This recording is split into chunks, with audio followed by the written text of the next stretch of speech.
ತ್ಯಾಗ ಸರ್ವದೇವೈಕವಂದ್ಯಾಗ ಪರಮಗುರುರಭೀಷ್ಟ ವಾಪ್ತಿದ ಸಜ್ಜನಾನಾಂ ನಿಖಿಲ ಗುಣಗಣಾರ್ಣೋ ನಿತ್ಯ ನಿರ್ಮುಕ್ತ ದೋಷಗ ಸರಸಿಜನಯನೋऽಸೌ ಶ್ರೀಪತಿರ್ಮಾನದೋ ನಗ ಅಶೇಷವಾಗ್ಯಾಡ್ಯಮಲಾಪಹಂತ್ರಿ ನವಂ ನವಂ ಸ್ಪಷ್ಟ ಸುವಾಕ್ಪ್ರದಾಯಿನಿ ಮಮೇಘ ಜಿಹ್ವಾಗ್ರ ಸುರಂಗನರ್ತಕೀ ಭವ ಪ್ರಸನ್ನಾ ವದನೆ ಚ ಮೇ ಶ್ರೀಃ ವ್ಯಾಪ್ತಿರ್ಯಸ್ಯ ನಿಜೇ ನಿಜೇನ ಮಹಸಾ ಪಕ್ಷೇ ಸಪಕ್ಷೇ ಸ್ಥಿತಿಃ ವ್ಯಾವೃತ್ತಿಶ್ಚ ವಿಪಕ್ಷತೋತ ವಿಷಯೇ ಸಕ್ತಿರ್ನ ವೈ ಬಾಧಿತೆ ನೈವಾಸ್ತಿ ಪ್ರತಿಪಕ್ಷಯುಕ್ತಿರತುಲಂ ಶುದ್ಧಂ ಪ್ರಮಾಣಂ ಸಮೇ ಭೂಯಾತ್ ತತ್ವವಿನಿರ್ಣಯಾಯ ಭಗವಾನ್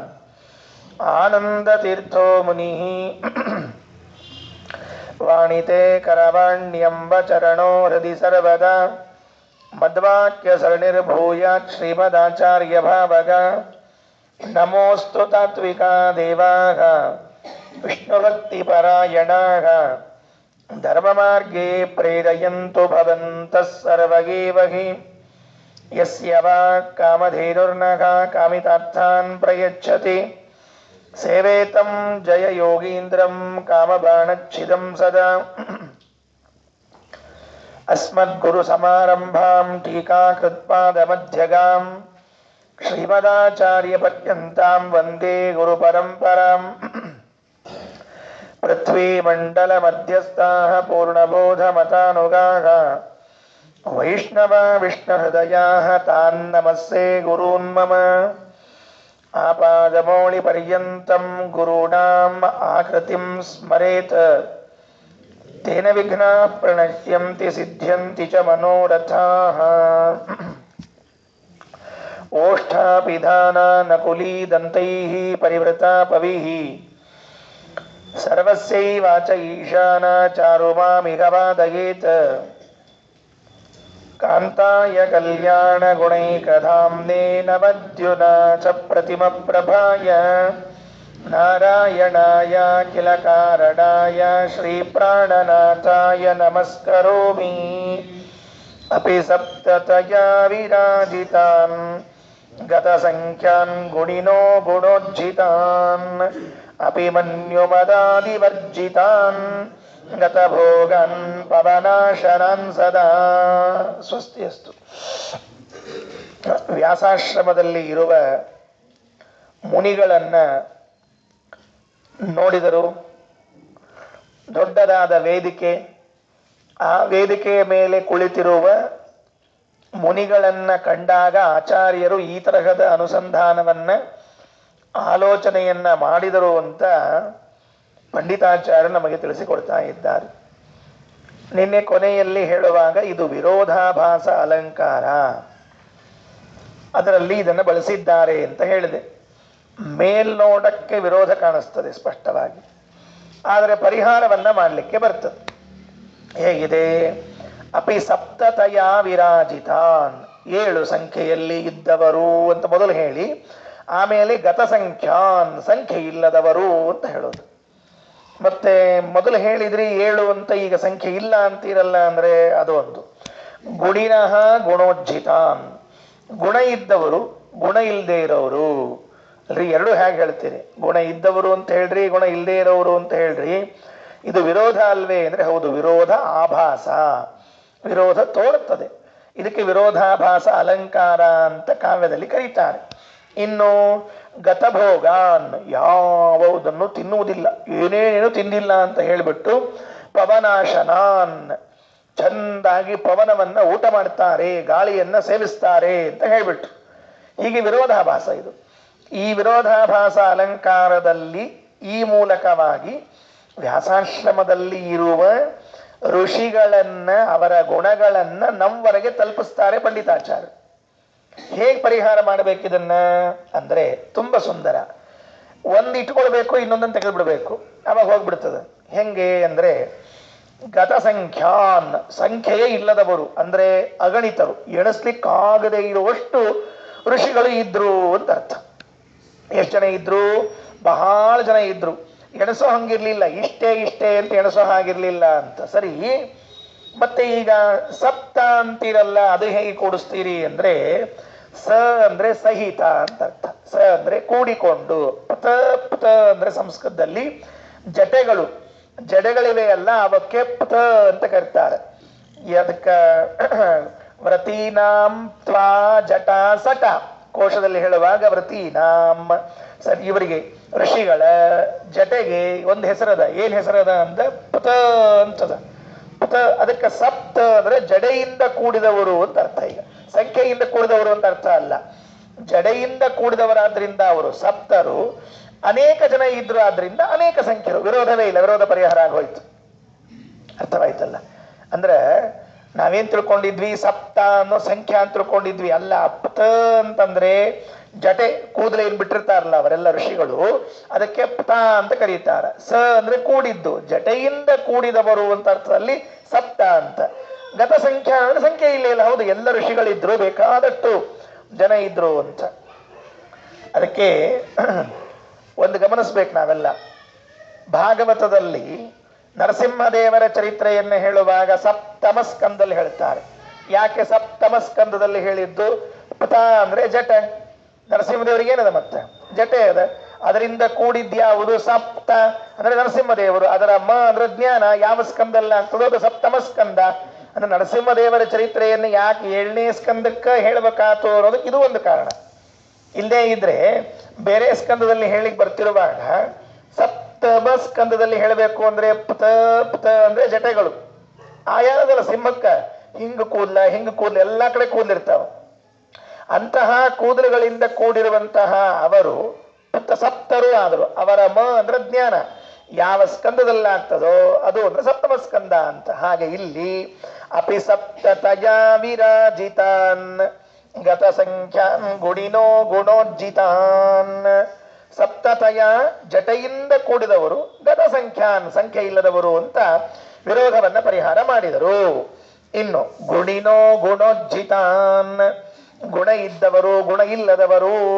ಹೆಂಗ್ ಹೇಳ್ತೀರಿ ಅಂದ್ರೆ ಬಹಳ ಸಿಂಪಲ್ ರೀ. ಗುಣ ಅವ ಗುಣ ಇಲ್ಲ, ಗುಣ ಅವ ಅವಗುಣಗಳಿಲ್ಲ, ಮುಗಿದೋದ್ ಕೆಲಸ. ಗುಣ ಅವ ಅವಗುಣಗಳಿಲ್ಲ ಅಲ್ರಿ. ಅವಕ್ಕ ದೋಷ ಅಂತ ಹೇಳ್ಬೇಕು, ಅವಗುಣ ಅಂತ ಹೇಳ್ಬೇಕು. ಅವಗುಣ ಅಂತ ಕರೀತಾರ ಅವಕ್ಕ. ಅವಗುಣಗಳೆಣಿಸಿದನೇ ಕರುಣಾಳು ಅಂತ ದಾಸರು ಹೇಳುವಾಗ ಅದನ್ನು ಪ್ರಯೋಗ ಮಾಡ್ತಾರೆ. ಗುಣ ಅವಗುಣಗಳು ಅಂತ. ಜಾತಕ ನೋಡ್ಬೇಕಾದ್ರೆ ಗುಣ ಅವಗುಣಗಳನ್ನು ನೋಡ್ರಿ ಅಂತಂತಿರ್ತಾರೆ. ಗುಣದೋಷ ನೋಡ್ರಿ ಏನಬಾರ್ದು. ಜಾತಕ ಕೊಡ್ಬೇಕಾದ್ರೆ ದೋಷ ಅಂದ್ಬಿಟ್ರಿ ನೋಡೋರ್ಲೆ ಹೆಂಗ್ ನೋಡ್ತಿರ್ತಾರ. ಅದಕ್ಕೆ ಚಂದ ದೋಷಕ್ಕಿಷ್ಟ ಕವರ್ ಹಾಕಿ ಗುಣ ಅವಗುಣಗಳನ್ನು ನೋಡ್ರಿ ಅಂತ ಹೇಳೋದು. ಅದಕ್ಕೆ ಗುಣವುಳ್ಳವರು ಗುಣ ಇಲ್ಲದವರು ಅಂದ್ರೆ ಗುಣ ಇವೆ, ಅವಗುಣಗಳಿಲ್ಲದವರು ಅಂತ ಅರ್ಥ. ಅಥವಾ ಗುಣವುಳ್ಳವರು ಭಕ್ತಿ ಜ್ಞಾನ ವೈರಾಗ್ಯವೆಂಬ ಗುಣವುಳ್ಳವರು, ಗುಣ ಇಲ್ಲದವರು ಅಂದ್ರೆ ಸತ್ವರಜಸ್ತಮೋ ಗುಣಗಳೆಂಬ ಗುಣಗಳಿಲ್ಲದವರು ಅಂತ ಅರ್ಥ. ಬೇರೆ ರೀತಿಯಿಂದ ಹೇಳ್ಬಹುದು. ಏನು ಗುಣ?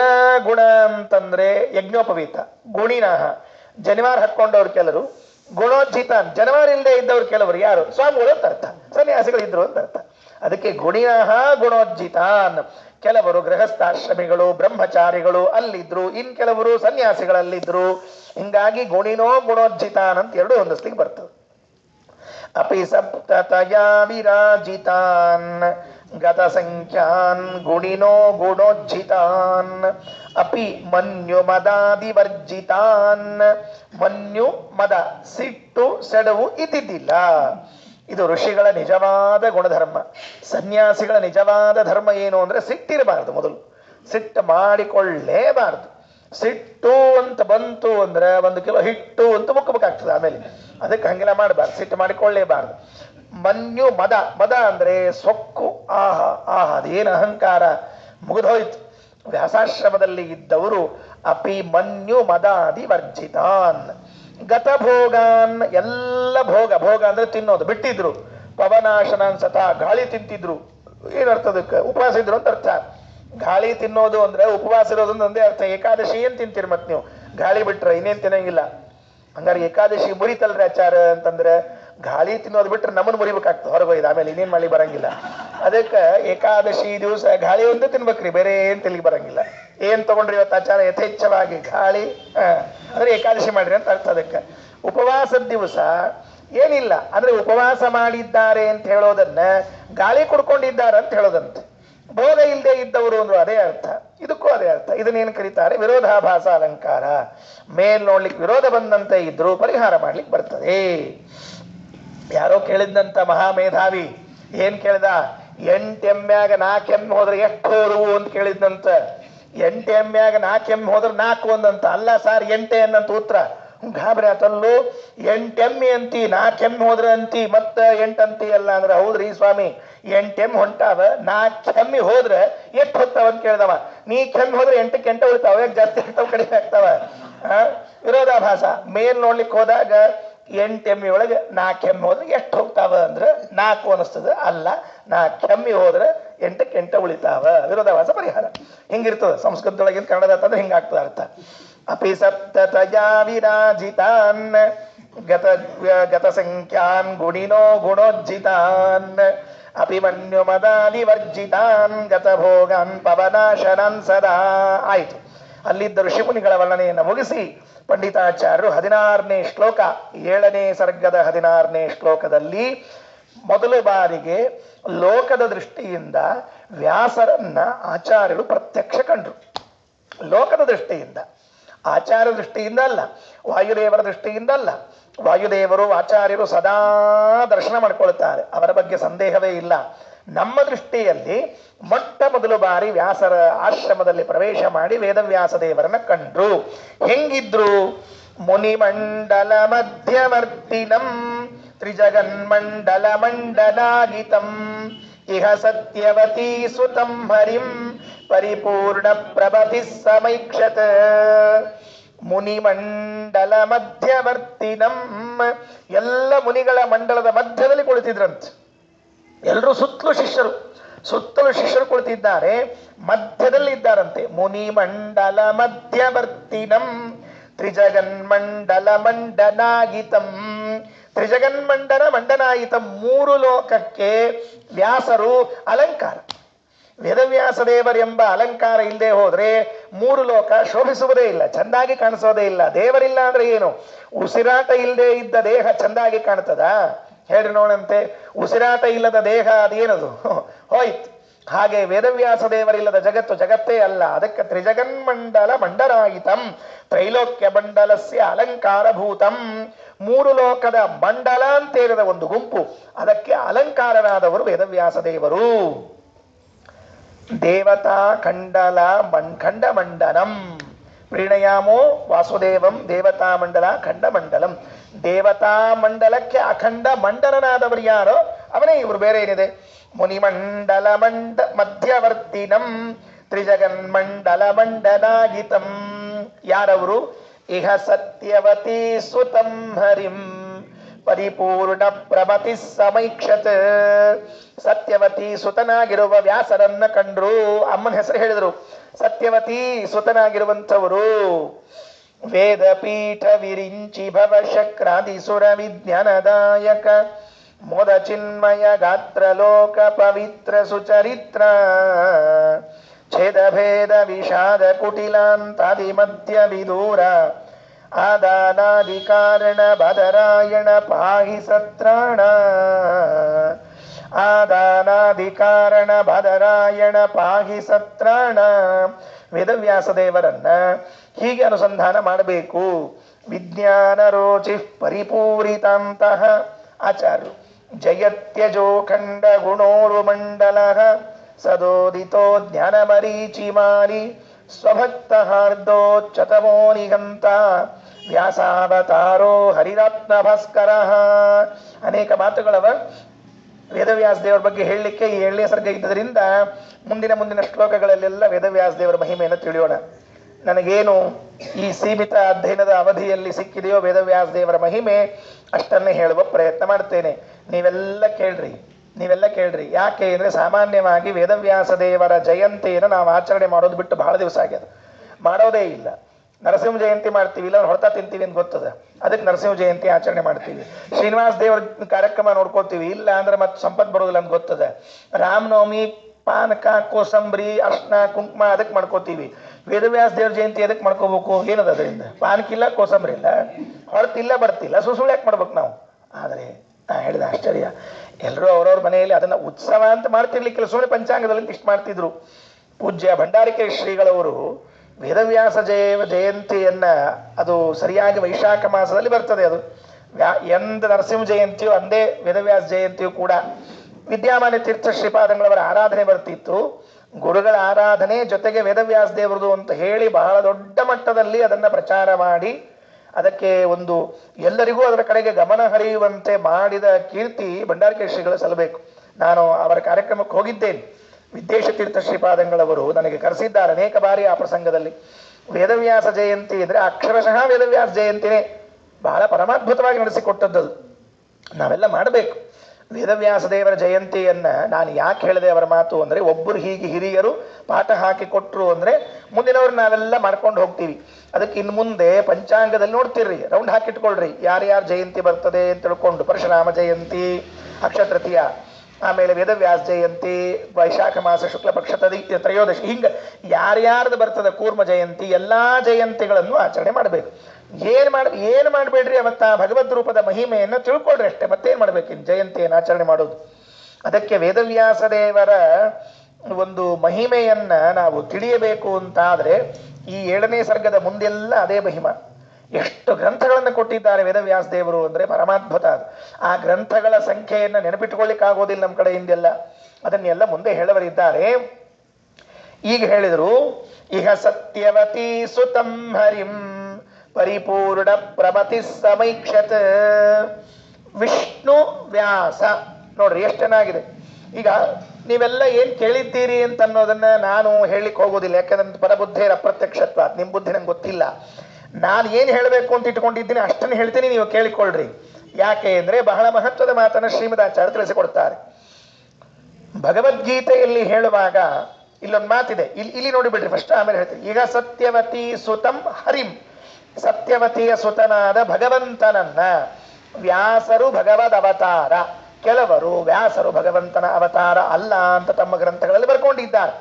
ಬರ್ಕೊಂಡವ್ರು ಬರ್ಕೊಳ್ರಿ, ಪೇಪರ್ ಇತ್ತು, ಪೆನ್ ಇತ್ತು, ಯಾರು ಕೇಳೋರಿದ್ದಿದ್ದಿಲ್ಲ, ಹೇಳೋರಿದ್ದಿದ್ದಿಲ್ಲ, ಬರ್ಕೊಂಡ್ರು ಪಾಪ, ಏನ್ ಮಾಡ್ಲಿಕ್ಕೆ ಬರ್ತದೆ. ಆದರೆ ಸತ್ಯವತಿ ಸುತಂ ಹರಿಂ, ಸ್ಪಷ್ಟವಾಗಿ ವೇದವ್ಯಾಸ ದೇವರು ಭಗವಂತನ ಅವತಾರ, ಮರೆಯಬೇಡ್ರಿ. ಇದಕ್ಕೆ ಕಾರಣಗಳನ್ನ ಕೆಲವು ಹೇಳ್ತೀನಿ. ಭಗವದ್ಗೀತೆಯಲ್ಲಿ ಕೃಷ್ಣ ಹೇಳುವಾಗ ಮುನೀನಾಂ ಅಪ್ಯಹಂ ವ್ಯಾಸಃ, ಮುನಿಗಳಲ್ಲಿ ನಾನು ಎಲ್ಲಿದ್ದೇನೆ ಅಂತಂದ್ರೆ ವ್ಯಾಸನಾಗಿದ್ದೇನೆ. ದೇವತಾನಾಂ ಅಹಂ ವಿಷ್ಣು, ದೇವತೆಗಳಲ್ಲಿ ವಿಷ್ಣು ಆಗಿದ್ದೇನೆ. ನಾನು ದೇವತೆಗಳಲ್ಲಿ ವಿಷ್ಣು ಆಗಿದ್ದೇನೆ, ಮುನಿಗಳಲ್ಲಿ ವ್ಯಾಸನಾಗಿದ್ದೇನೆ. ಅಂದ್ರೆ ಕೃಷ್ಣ ಭಿನ್ನ ವಿಷ್ಣು ಭಿನ್ನ ವ್ಯಾಸರು ಅಂತ ಅರ್ಥ. ವ್ಯಾಸ ಭಿನ್ನ ವಿಷ್ಣು ಭಿನ್ನ ಕೃಷ್ಣ ಅಂತ ಅರ್ಥ. ಮೂವರು ಒಂದೇ ರೂಪದವರು, ಒಂದೇ ಭಗವಂತನ 3 ರೂಪಗಳು. ವ್ಯಾಸ ಅಂದ್ರೆ ಬೇರೆ ಅಲ್ಲ, ವಿಷ್ಣು ಅಂದ್ರೆ ಬೇರೆ ಅಲ್ಲ. ಹೆಂಗ್ರಿ ಆಚಾರ್ಯ ಶಬ್ದಾರ್ಥನೂ ಒಂದೇ ಅದ ಅಂತಂದಾರ ಶ್ರೀಮದಾಚಾರ್ಯ. ನೆನಪಿಟ್ಟುಕೊಳ್ರಿ, ವ್ಯಾಸ ಶಬ್ದದ ಅರ್ಥ ಬೇರೆ ಅಲ್ಲ, ವಿಷ್ಣು ಶಬ್ದದ ಅರ್ಥ ಬೇರೆ ಅಲ್ಲ. ಹಂಗೆಂಗಾಗ್ತದೆ ರೀ ಆಚಾರ್ಯ? ಸರಿತನೆ ಹೇಳ್ರಿ ಮೊದಲು ನೋಡಂತ ಅಂದ್ರೆ, ವ್ಯಾಸ ವ್ಯಾಸ ಅಂತ ಅನ್ಬೇಕಾದ್ರೆ ಹೆಂಗ್ ಬರಿಬೇಕು ಅದನ್ನ ಹೇಳ್ರಿ ನೋಡಂತ. ನಮಗೆಲ್ಲ ಏನಾಗ್ಯದ, ವ್ಯಾಸ ಅಂದ್ರೆ ವ್ಯಾ ಬರೋದು ಸ ಬರಿತೀವಿ ನಾವೆಲ್ಲ, ಹಂಗ್ ಬರಿಬೇಡ್ರಿ ಅಂತಾರೆ ಮಧ್ವಾಚಾರ್ಯ. ವಿ ಪ್ಲಸ್ ಆಸ ಅಂತ ಬರೀರಿ ಅಂತ ಹೇಳ್ತಾರೆ. ಅದು ಎಣಸಂಧಿಯಾದ ಶಬ್ದ, ಅದು ವಿ ಪ್ಲಸ್ ಆಸ ವ್ಯಾಸ, ಹಂಗ್ ಬರೀರಿ. ಹೌದಾ, ಬರದ್ವಿ. ಏನಾಯ್ತು ಈಗ? ವಿ ಪ್ಲಸ್ ಆಸ ಅಂದ್ರೆ, ಆಸ ಅಂದ್ರೆ ಇದ್ದದ್ದು, ಇದ್ದವನು, ಇದ್ದಾನ. ಹೆಂಗಿದ್ದಾನ ಅಂತಂದ್ರೆ ವಿಶಿಷ್ಟವಾಗಿದ್ದಾನೆ, ವಿಲಕ್ಷಣವಾಗಿದ್ದಾನೆ. ವಿಶಿಷ್ಟವಾಗಿದ್ದಾನೆ, ವಿಲಕ್ಷಣವಾಗಿ ಇದ್ದಾನೆ ಅಂತ ಅನ್ನೋದಕ್ಕೆ ಅವನಿಗೆ ವ್ಯಾಸ, ಆ ಭಗವದ್ ರೂಪಕ್ಕೆ ವ್ಯಾಸ ಅಂತ ಕರೆದದ್ದು ಅಲ್ರಿ. ಏನು ವಿಲಕ್ಷಣ, ಏನು ವಿಲಕ್ಷಣ ಎಂಬುದಕ್ಕೆ ಅವನು ಕರಿಬೇಕು ಅಂದ್ರೆ, ನೋಡು, ನೀನು ಇದ್ದಿ, ಭಗವಂತನು ಇದ್ದಾನ. ನೀ ಎಲ್ಲಿದ್ದಿ? ಇದ್ದಲ್ಲೇ ಇದ್ದಿ. ನೀ ಎಲ್ಲಿದ್ದಿ? ಇದ್ದಲ್ಲೇ ಇದ್ದಿ. ಅವ ಎಲ್ಲಿದ್ದಾನ?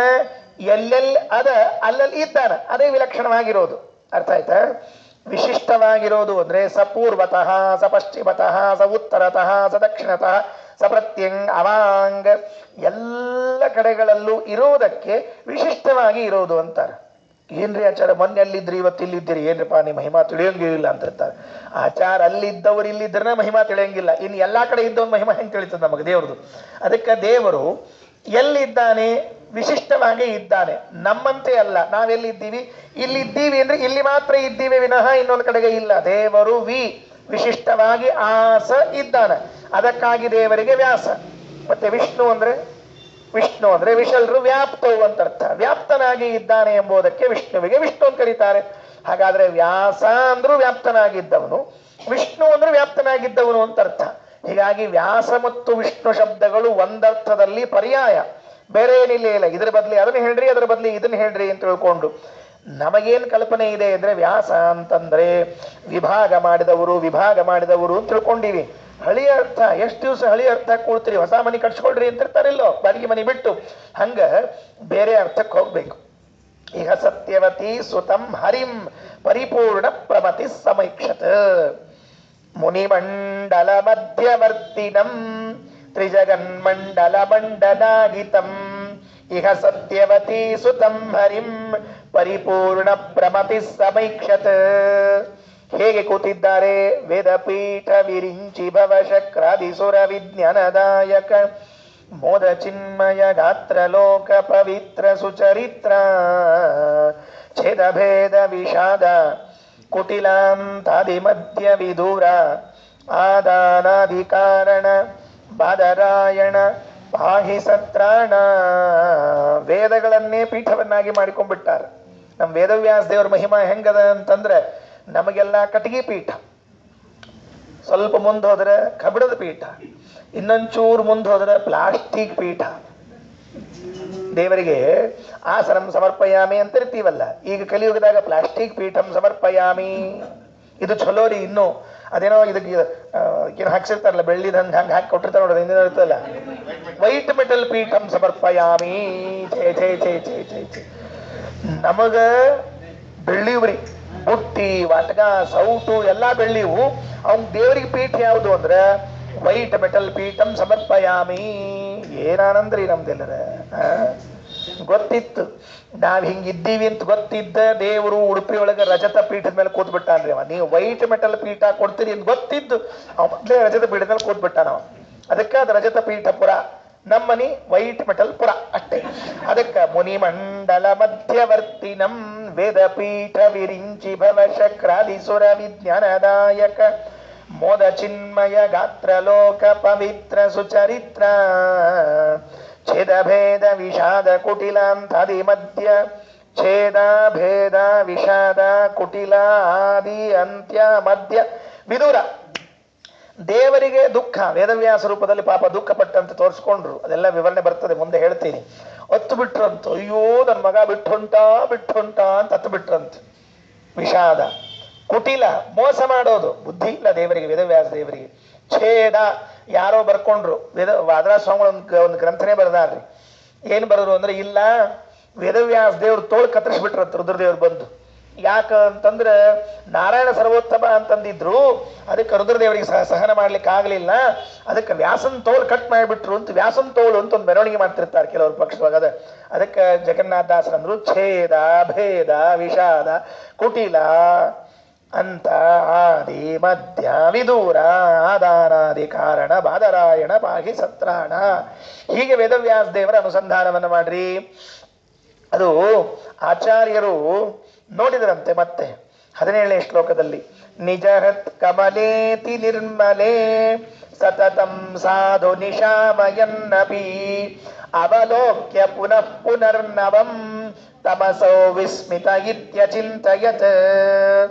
ಎಷ್ಟು ಚಂದಾಗಿ ಅನುಸಂಧಾನ ಮಾಡಿದರು ಅಂದ್ರೆ, ಅತಿ ನಿರ್ಮಲೆ ನಿಜಹೃತ್ ಕಮಲೆ, ತಮ್ಮ ಸ್ವಚ್ಛವಾದ ಮನಸ್ಸಂತೆ. ವೇದವ್ಯಾಸ ದೇವರ ಆಚಾರ್ಯರ ಮನಸ್ಸು ಹೇಗಿತ್ತು ಅಂತ ಕೇಳಿದ್ರೆ, ಅತಿ ನಿರ್ಮಲೆ ಹೃತ್ ಕಮಲೆ, ಅತ್ಯಂತ ನಿರ್ಮಲವಾದ ತಮ್ಮ ಮನಸ್ಸಿನಲ್ಲಿ. ಇದರ ಅರ್ಥ ಏನಾಯಿತು? ವಾಯುದೇವರಿಗೆ ರಾಗದ್ವೇಷಾದಿಗಳಿಲ್ಲ. ಅತಿ ನಿರ್ಮಲವಾದ ಹೃದಯ ಅಂತ ಅನ್ಬೇಕಾದರೆ, ಒಂದು ವೇಳೆ ವೇದವ್ಯಾಸದೇ ಇದು ಆಚಾರ್ಯರಿಗೆ ಕಾಮಕ್ರೋಧಾದಿಗಳು ಇದ್ದದ್ದಾದ್ರೆ ಮನಸ್ಸು ಹೇಗೆ ಅತಿ ನಿರ್ಮಲವಾಗ್ಲಿಕ್ಕೆ ಸಾಧ್ಯ ಇತ್ತು? ಅತಿ ನಿರ್ಮಲೇ ಹೃತ್ಕಮಲೆ, ಅತ್ಯಂತ ನಿರ್ಮಲವಾದ ಹೃತ್ಕಮಲ. ಹೇಗಿತ್ತು ಆ ಹೃತ್ಕಮಲ ಅಂತ ಕೇಳಿದ್ರೆ, ವ್ಯಾಸರ ಅಲ್ಲಿ ಕಾಣ್ತಿದ್ರಂತೆ ಆ ಮನಸ್ಸಿನಲ್ಲಿ. ಸತತಂ ಸಾಧು ನಿಶಾಮಯನ್ನಪಿ, ಒಂದು ಕ್ಷಣವೂ ವ್ಯಾಸರನ್ನ ಕಾಣದ ಕ್ಷಣ ಅಂತ ಇಲ್ಲವೇ ಇಲ್ಲಂತೆ ಆಚಾರ್ಯರಿಗೆ. ತಮ್ಮ ಹೃದಯದಲ್ಲಿ ವ್ಯಾಸರನ್ನ ಸತತಂ ಯಾವಾಗಲೂ ಸಾಧು ಚೆನ್ನಾಗಿ ನಿಶಾಮಯ ನೋಡ್ತಾ ಇದ್ರಂತೆ. ಅಂದ್ರೆ ತಮ್ಮ ಮನಸ್ಸು ಹೃದಯ ಎಷ್ಟು ಸ್ವಚ್ಛ ಇತ್ತು ಅಂದ್ರೆ ಹಿಂಗ ಕಣ್ಣು ಮುಚ್ಚಿ ಅಥವಾ ಹಿಂಗ ನೋಡಿದ್ರು ಅಂದ್ರೆ ಆಚಾರ್ಯರು ತಮ್ಮ ಹೃದಯದಲ್ಲಿ ವೇದವ್ಯಾಸ ದೇವರ ಆಕೃತಿ ಸದಾ ಇರ್ತಿತ್ತಂತೆ, ವೇದವ್ಯಾಸ ರೂಪ ಕಾಣ್ತಿತ್ತಂತೆ. ಮೋದ ಚಿನ್ಮಯ ಗಾತ್ರ ಜ್ಞಾನಾನಂದ ಸ್ವರೂಪನಾದ ವೇದವ್ಯಾಸ ದೇವರು ಕಾಣ್ತಾ ಇದ್ರಂತೆ. ಜಯತ್ಯಜೋ ಖಂಡ ಗುಣೋರು ಮಂಡಲ. ಆಚಾರ್ಯರು ತಾತ್ಪರ್ಯ ನಿರ್ಣಯದಲ್ಲಿ ಹೇಳುವಾಗ ವ್ಯಾಸರನ್ನ ಸ್ತೋತ್ರ ಮಾಡ್ತಾರೆ. ಅಖಂಡ ಗುಣ ಉರುಮಂಡಲ, ಗುಣಗಳಿಂದ ತುಂಬಿದ ಮಂಡಲ ಅಂತ. ಯಾರು ಅಂದ್ರೆ ವ್ಯಾಸಭಾಸ್ಕರ ವೇದವ್ಯಾಸ ದೇವರೆಂಬ ಸೂರ್ಯ ಅಂತ ವರ್ಣನೆ ಮಾಡುತ್ತಾರೆ. ಅವಲೋಕ್ಯ ಪುನಃ ಪುನರ್ನವಂ, ನಿತ್ಯ ನೋಡ್ತಾ ಇದ್ರು ಹೊಸದಾಗಿ ಕಾಣ್ತಾ ಇದ್ರಂತೆ ಆಚಾರ್ಯರು. ಇದು ಬಹಳ ಮಹತ್ವದ್ದು, ಮರಿಬೇಡ್ರಿ. ವೇದವ್ಯಾಸ ದೇವರನ್ನ ನಿತ್ಯ ನೋಡ್ತಾ ಇದ್ರು ಕೂಡ ನಿತ್ಯದಲ್ಲಿ ಹೊಸದಾಗಿ ಕಾಣ್ತಿದ್ರಂತೆ ಆಚಾರ್ಯರಿಗೆ ವೇದವ್ಯಾಸ ದೇವರು. ಇವತ್ತು ಇಲ್ಲಿ ಮತ್ತೆ ಇಲ್ಲೇ ನೋಡ್ತಾರ, ನಿನ್ನೆ ನೋಡ್ಯಾರ, ಇವತ್ತು ನೋಡ್ತಾರ ಹೊಸದು. ಅದೇ ನಿನ್ನೆ ಇದು ಇದು ಇದು ನೋಡಿದ್ದಿಲ್ಲಲ್ಲ, ಇದು ಕಾಣಿಸಿದ್ದಿಲ್ಲಲ್ಲ ಅಂದ್ರೆ ಇವತ್ತು ಮತ್ತೆ ನಾಳೆ ನೋಡಿದ್ರೆ ಮತ್ತೊಂದು ಹೊಸದು. ಅದು ಎಷ್ಟು ಹೊಸತನ ಇರಬೇಕು ವೇದವ್ಯಾಸ ದೇವರಲ್ಲಿ, ಅರ್ಥ ಮಾಡಿಕೊಳ್ರಿ. ಇದನ್ನ ವಾಯುದೇವರ ಪರಿಸ್ಥಿತಿ ಅಲ್ಲ, ಮಹಾಲಕ್ಷ್ಮಿ ಪರಿಸ್ಥಿತಿಯೂ ಇದೆ. ಬಗೆ ಬಗೆಯ ನೂತನವ ಕಾಣುತ್ತ ದೇವರಲ್ಲಿ ದಿವಸ ಒಂದು ಹೊಸ ಗುಣವನ್ನ ಕಾಣ್ತಾರಂತ. ಇವು ನಮ್ಮ ಏನ್ರಿ ದಿವಸ ನೋಡಿದವ್ರು ನೋಡಿ ಸಾಕಾಗಿ ಬಿಟ್ಟಿರ್ತಾರೆ. ಇವ್ರ ಮೊಸಡಿ ನೋಡಿ ಒಂದ್ ದಿವ್ಸ ರಜಾ ಅಂದ್ರೆ ಭಾರಿ ಆನಂದ ಇರ್ತದೆ. ಅಬ್ಬಾ ಇವತ್ತಂತೂ ಒಂದ್ ದಿವ್ಸ ಅವ್ರ ಮುಖ ನೋಡಂಗಿಲ್ಲ, ನಾಳೆ ಹೊತ್ತಿಗೆ ಮತ್ತೆ ಏನಾಗ್ತದೆ ಆಗ್ತದೆ ಅಂದ್ರೆ ನಮಗ ನೋಡಿ ನೋಡಿ ನೋಡಿ ಬೇಸರ ಆಗ್ಬಿಟ್ಟಿರ್ತದೆ. ಹೊಸತನ ಇಲ್ಲ, ದೇವರಲ್ಲಿ ನಿರಂತರವಾಗಿ ಹೊಸತನ ಇದೆಯಂತೆ. ನಿನ್ನೆ ಅರ್ಪಣೆ ಮಾಡಿದ ದೇವರ ಆಭರಣಗಳನ್ನು ಇವತ್ತು ಅರ್ಪಣೆ ಮಾಡ್ಬೇಕಂತೆ. ಅಲ್ರಿ ನಿನ್ನೆ ಅರ್ಪಿಸಿದ್ದೀರಿ ಇದು ಆಭರಣಗಳನ್ನ, ಕಿರೀಟ, ಹಾರ, ಮತ್ತಿವತ್ತು ಅರ್ಪಣೆ ಮಾಡಿದ್ರ ಅಂದ್ರೆ ಅದಕ್ಕೆ ಆಚಾರ್ಯರು ಟೀಕಾಕೃತ ಕಿಂಚಿನ್ ನವಮಪ್ಯರ್ಪಯೇ ಸುಧೀಹಿ. ಇಲ್ಲ, ನೀವು ಅರ್ಪಣೆ ಮಾಡುವಾಗ ಸ್ವಲ್ಪ ಅದರಲ್ಲಿ ನವತ್ವಾನುಸಂಧಾನವನ್ನ ಮಾಡ್ಬೇಕಂತ. ನಿನ್ನೆ ಯಾವ ಅಂಶದ ಕಡೆಗೆ ನಿಮಗೆ ಗಮನ ಹೋಗಿದ್ದಿಲ್ಲ, ಆ ಅಂಶವನ್ನ ಇವತ್ತು ಗಮನ ಹರಿಸಿ ಅದನ್ನ ದೇವರು ಇದು ಹೊಸದು ಅಂತ ದೇವರಿಗೆ ಸಮರ್ಪಣೆ ಮಾಡ್ಬೇಕಂತೆ.